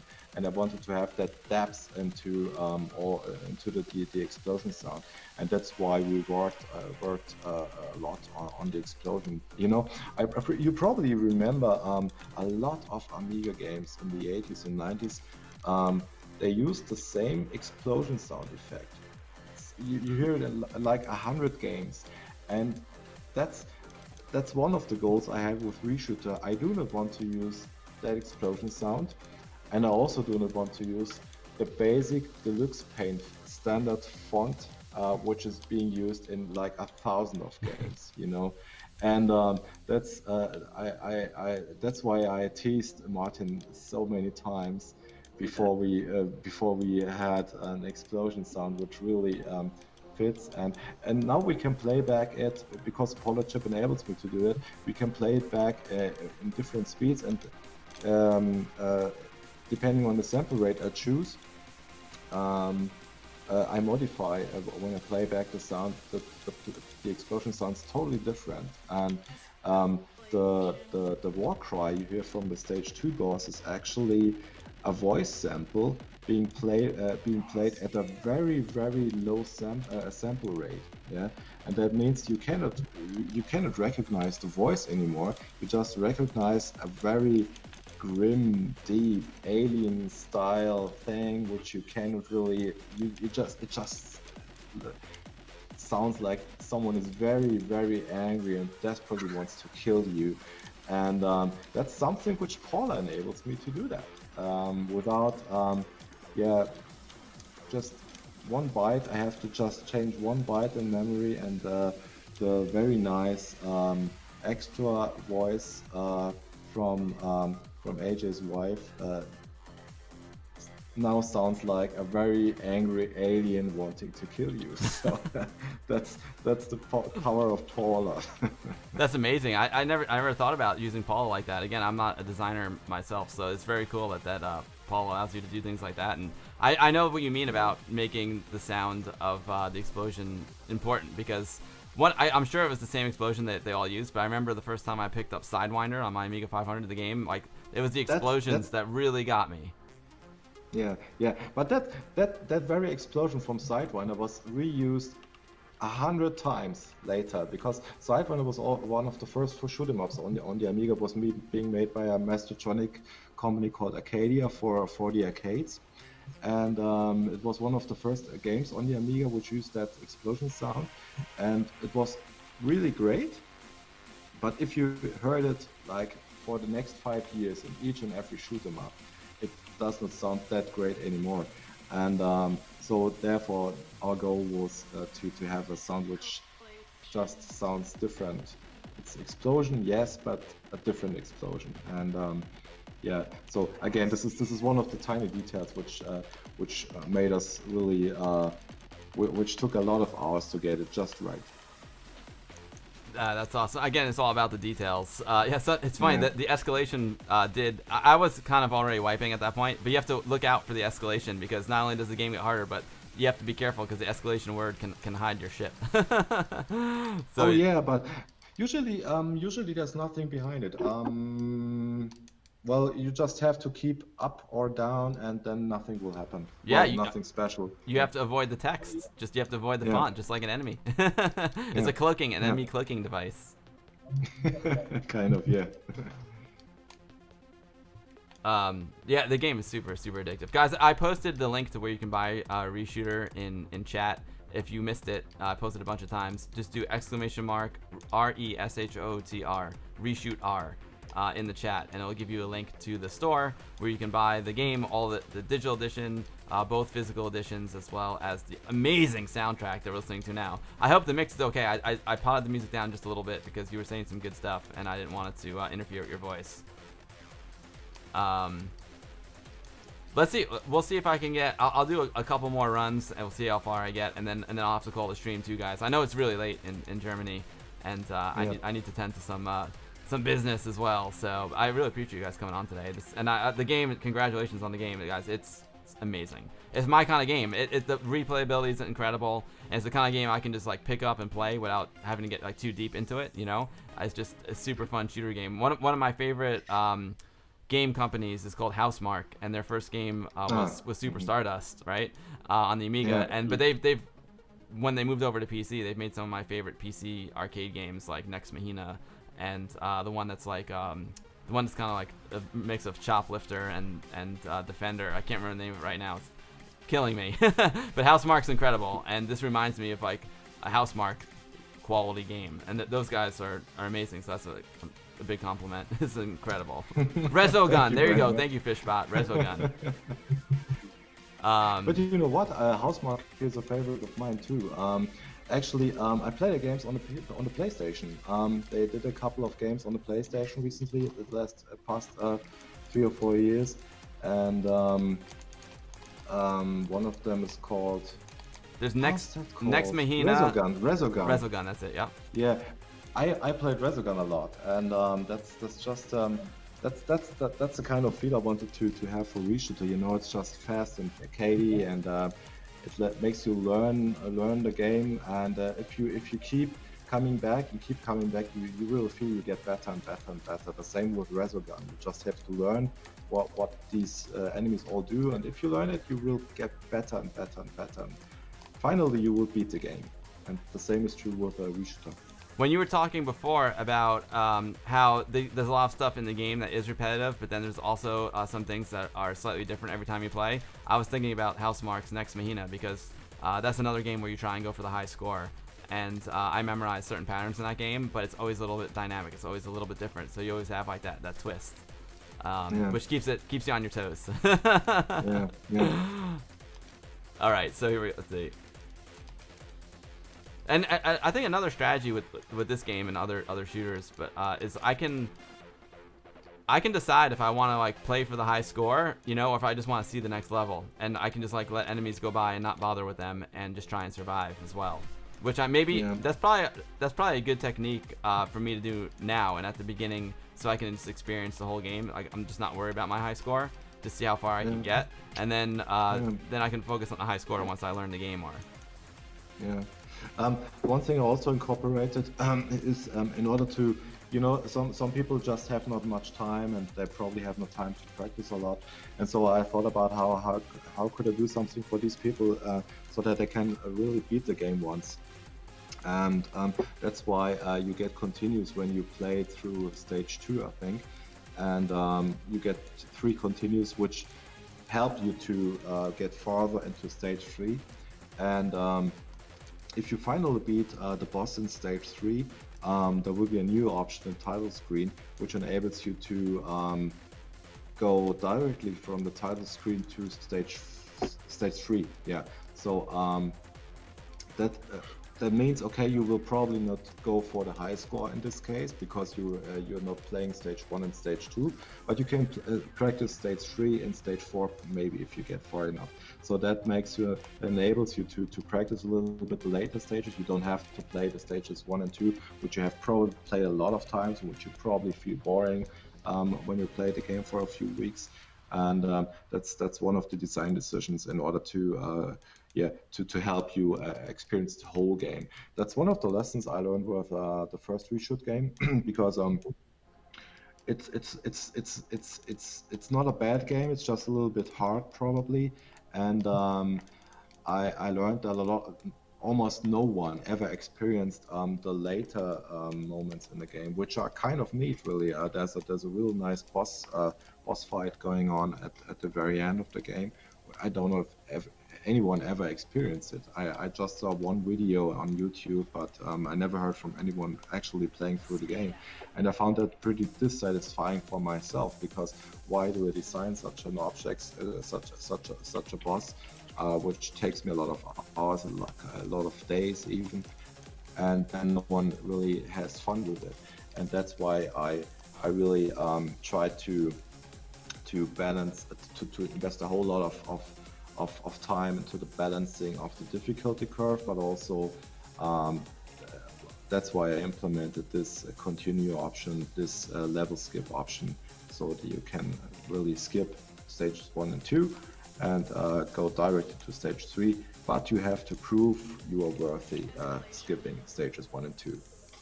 That's an awesome feature, and that's what I was kind of alluding to before at the beginning of the stream. Is I was wondering if there was a way you could put in a code to skip to a level, but that's a really brilliant way to do it, Richard. So like you still have to like earn the ability to to skip ahead to a level. You can't just skip from the beginning. You really have to earn it, and you can't skip until you've gotten to a certain point. That's amazing. So that's really well done. That's a great design choice right there. I love this the fire effect here. It's incredible. The multiple layers of it. It's incredible. How long should it and the other thing I really like that I'm learning as well is like, look, on the end of level 1 there, I lost all my powers to the boss essentially, but because of the power-up system, I knew if I could just stay alive, I could get some more power-ups at the beginning of level 2. So it was cool. I knew I was weak, but I didn't want to wipe because I knew I could power up and get back in the game. So it's nice how you can just kind of get shot down, but then you can also recover from that. Exactly. Now see, I need to learn the pattern here. I don't know if like going high or low is the better choice. I think I went low because I could see the asteroids, the asteroid pattern better. Oh wow, they're building up. Oh my god. Oh my god.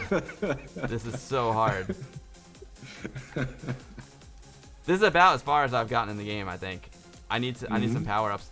As far as the power-ups go, are they pre-planned or do they generate a little bit randomly as well? Because I feel like sometimes after I kill an enemy, I'm just praying. I'm like, please drop a power-up. Like right now, I could really use a speed-up power-up badly. I'm praying that I get one soon. You will. You will. If you survive, you will. Oh, Captain John Archer says Amiga Sun just woke up and he's getting a little RESHOOT R action in. That's amazing.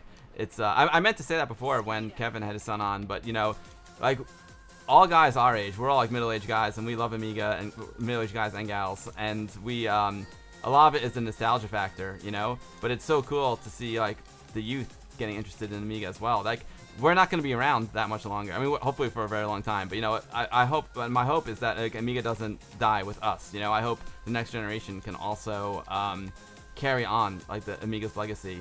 Especially it's harder for them because they don't have the nostalgia factor that we have. So like making an amazing game like this that a 12-year-old kid can come to Gamescom and play and get hooked on it is like I think that's the key to like preserving Amiga as well. You have to get it into the next generation. Exactly. Yeah, you have to keep up with modern gameplay. I mean, you will not really enthuse the young people with old software looking old. You have to it's so important that the community develops new stuff, new hardware, new software, new games, which feel modern. And if this happens, I think Amiga will be around in 20 years or 30 years or 40 years. Yeah. That's the key. You have to get the kids into it, and we have a chance. Like like I said, a lot of the new games coming out have retro styles, and retro's hot. So now's the time to get their interest. And look at this, guys. I'm getting this is as far as I've ever gotten, and I've lost all my power-ups, and I'm desperate right now, and I'm nervous, and I'm moving really slow, and I'm praying, Richard, please give me a power-up, Richard, please. I can't. My magic is all into the game now. The way I view the whole retro community right now is I like to compare it to the old timer scene and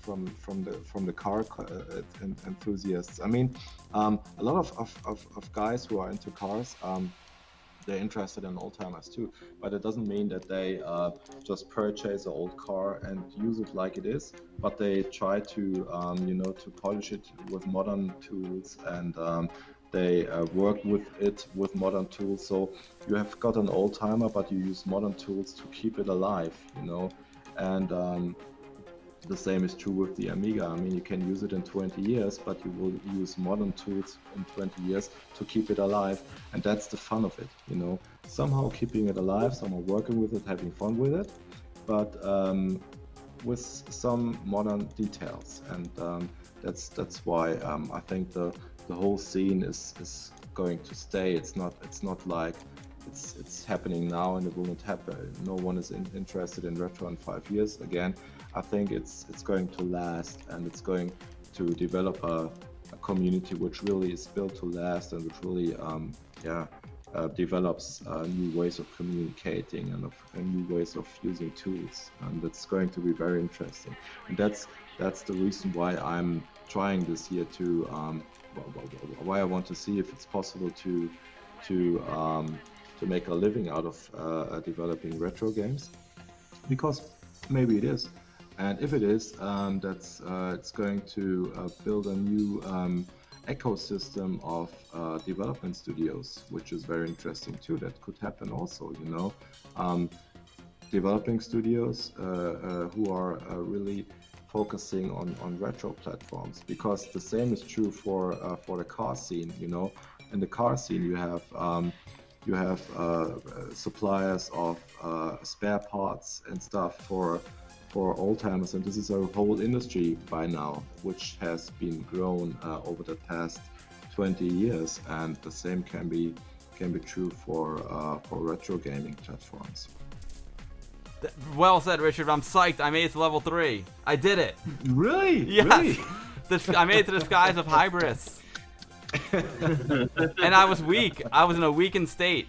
Here we are. I did it without full power. I beat that boss. I learned the mechanics quick. I saw his weakness. I saw his hitbox, and I went for it.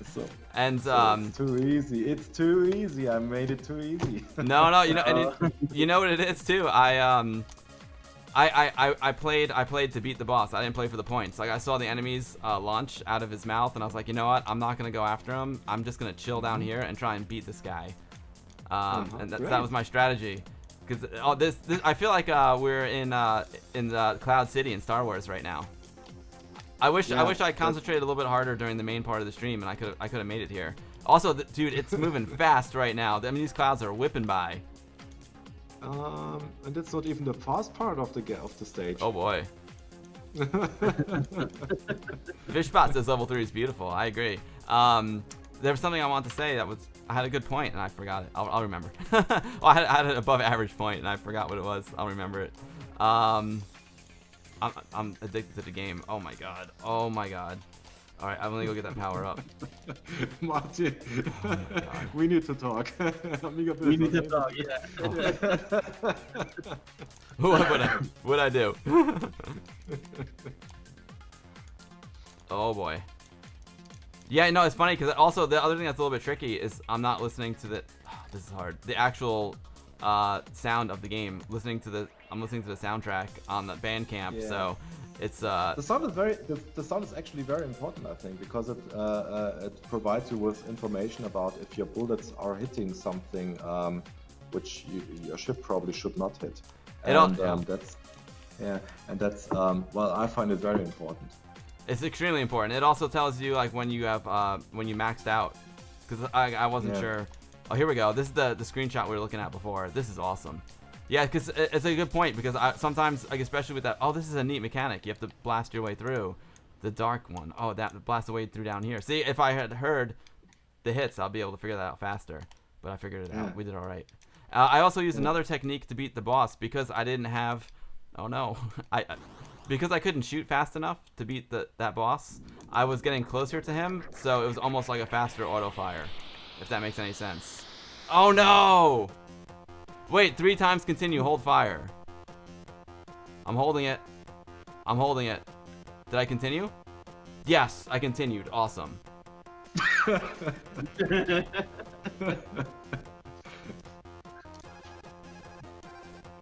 Now, I wonder, hold on a second, I gotta pause, because I think it may have switched. I think my music may have switched to someone else. I don't think this is Martin's music. Let me see. Or maybe it is. Let's see. Where am I? Oh. I feel like Bandcamp might have went. Oh no, this. No, this is the Sigma 7 Sid remix. This is one you were talking about, Martin. This is the one where they poured. Wow, this sounds incredible, amazing. Fred Zeta Lemon Amiga says the key is to play Bandcamp in the background. That's hilarious. Yeah, Captain John says Amiga Sons will carry on Amiga. I know, Captain John. They will. They'll do it, baby. Alright, I'm gonna go back to the game.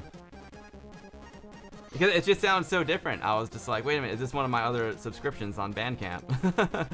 This sounds so cool, Martin. I love it. Oh my god. So if you guys weren't in the stream before when Martin was talking about it, one of the songs on the soundtrack, yikes, I got owned there, was converted to Commodore 64 SID and then back again, right? Was it converted back again to Amiga or just converted to Commodore 64? Just converted. It's the SID file just recorded, so. Gotcha. Yeah. Oh no, the charge got me. Wow. But I write Sigma 7 immediately. That's because I think he did a really good job. So. Yes. It should be, the video should be fine, guys. Let me check. I think the stream's alright. Let me try. Let me check the health of the stream here. Let's double check. But I mean, I made it to 3. That was kind of my goal. That was my goal for the game, for the stream. Twitch, AmigaBill. Are we still live? Yeah, we're good, guys. We're looking good, man. We're looking real good. The stream's nice and crispy. Thanks, brother Bill. Thanks, Fishbot. Oh, did I? Oh, I didn't hold down the button. Oh, so no worries, Captain. So how do I get back to level 3? Did it give me a code that I missed? Because I switched over to. No, you didn't hold the fire button. It's your fault. Oh no! So after you do all the continues, that's when it gives you the continue code. Yeah. Ah. Sorry. It's all right. Well, you know what? That might be a good place to end the stream anyway. I finally made it to level 3.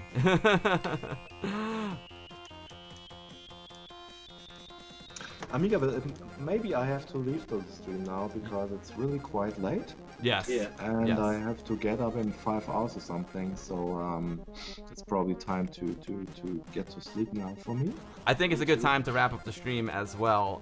And I have some things to tend to. It's really late there. Guys, that was amazing. I just, the problem is with the stream is that the game is so addictive. I could just keep going. Like I'm sorry. I don't want to stop playing. I have to work tomorrow too. If I'm gonna be up playing RESHOOT R all night. But it's really nice to have you to see you, playing the game and really enjoying it. That's what we aim for, and it's great to see that you seem to like the game, and well, that's all we could hope for, really. So that's really great.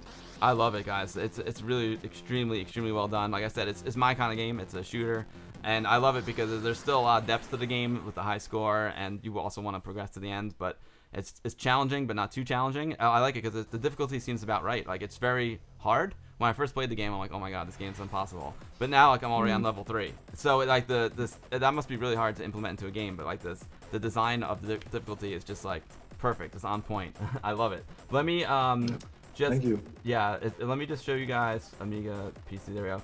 I just wanted before we leave the stream, guys, I want to make sure you guys know where to buy RESHOOT R. This is the link right here. I'm gonna put it into the chat.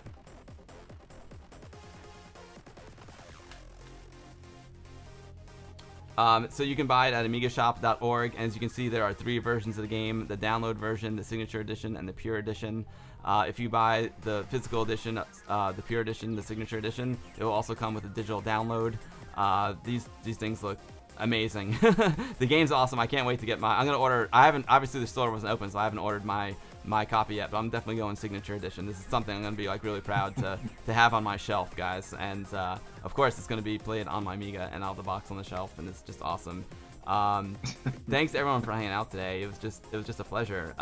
Do you guys have anything else that you would like to add? I mean, I know we've been streaming for over 3 hours now. Is anything that you didn't cover that you want to mention before we sign off?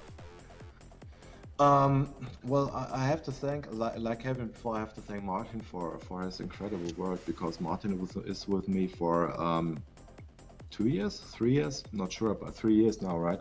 And Martin is not only responsible for the main soundtrack, but also for the game website, for example.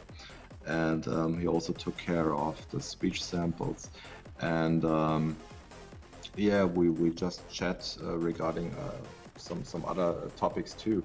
So Martin's just a great guy, and he, like Kevin, he's the one who simply delivers. We can talk, we can discuss things, and when we have discussed things, we both get back to work, and when we are done with our work, we deliver.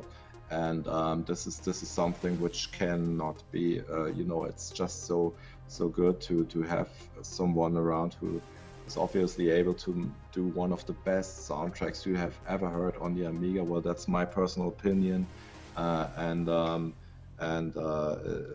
also without Martin's music, RESHOOT would not be RESHOOT. Quite simply, it's like that. Also, the same is true with for the sound effects. So, Martin, I have to thank you very much for your great contribution to this game. And I know you've told me that it was your kind of a lifetime dream that you have your music in an Amiga game, and it's I'm pretty happy that I could help you fulfill this lifetime dream, and maybe we will do something else in the future, which is kind of fulfilling again. So yeah, thank you very much, Martin. Thank you. You're welcome. Yeah. So, Martin, go for it. Say thanks for the whole team, because we had a lot of fun doing it. Although we never really met like today. It's the first time that Kevin, Richard, and me met. Yeah. To be honest, and met here with you, Bill. So thank you much for this opportunity. I think. Yes, Bill. We could talk about the game because we had a lot of, like we said in the song, Herzblut. You know, I don't know the English word for Herzblut. It's just. It's made from the heart. No, and I think it's really cool to hang around here with all these guys, and in the chat I couldn't chat with these guys because my Twitch account is broken up. I don't know, but I see the reactions, and I'm really satisfied that people like the game, that you like the game, actually, that it came out so cool. And I really can't wait to get my copy to play it with my son, because he just only played the demo version on the CD32. But you have the digital copy, right? I have it, but my son is always here for every 2 weeks, and so he'll be here this weekend now, and we will play the game for sure. You have the game tomorrow. I think you have it tomorrow. Oh, Super. Guys, very, very, very well said. The honor is mine to have you guys here, and thank you for those kind words, because I feel like that's my place in the Amiga community, is to bring people together. That's what I've always been doing since I was a kid, running the Amiga user group. Like, I'm not a game designer, I'm not a programmer. Like, that's not my skill, but my skill is just like the Amiga community and bringing people together and connecting. Like, oh, this person's good at this, I'll connect him with this person because they need that. So that's my forte, in the Amiga community. It's my place in the Amiga community. So I'm so glad I could bring you guys together today. That feels amazing. I didn't know you guys weren't all together like that before. So thank you so much for the kind words, and thanks for taking the time to come on the stream. I have a blast doing these streams. So, and this is one of my favorite ones I've ever done in the past few years I've been doing it. So I thank you so much. And thank you for the amazing game. Thank you for the amazing game. I'm going to be enjoying it, and thank you for keeping Amiga alive. It's games like this that keep Amiga alive and keep us interested in Amiga and keep future generations interested in Amiga. So you guys are the best. Thank you so much. Yeah. Glad you like it, Bill. Amiga forever, guys. Yeah. And everyone in chat is like, Amiga. So yeah, just one little order of business before I leave, guys. I know I stream about once a week here on Twitch. I'm gonna be gone for about two and a half weeks. My next stream is gonna be, I think it's June 17th. It's on Sunday. It's going to be a Father's Day stream. My dad is going to come on the stream with me. He was on the stream last year with me. Maybe I'll show him RESHOOT R. I'm sure he'll love it. He was playing it with me last night when I was testing it out. So yeah, guys, I have to go do my real job now for the next 2.5 weeks. I'm working on a new TV show, and I have to travel around the country to shoot this TV show. And then I'll be back. So I'll be back in two weeks on June 17th, guys. I think it's the 17th. It's the second Sunday in June. I'll be back. I'll be back with my dad, broadcasting from his house. So sorry, I'm gonna be gone for a little while, but I gotta go pay the bills. That's life. But I'll be in touch with you guys. You guys know how to find me on Twitter. I'm at the Guru Meditate. On Facebook, it is facebook.com/thegurumeditation. I also have a Discord channel where Kevin, also known as Invent, the creator of the graphics on this game, he's in my Discord all time, posting amazing, inspiring graphic stuff. If you want to know about the Discord, do !Discord in my chat, and you get an invite to it.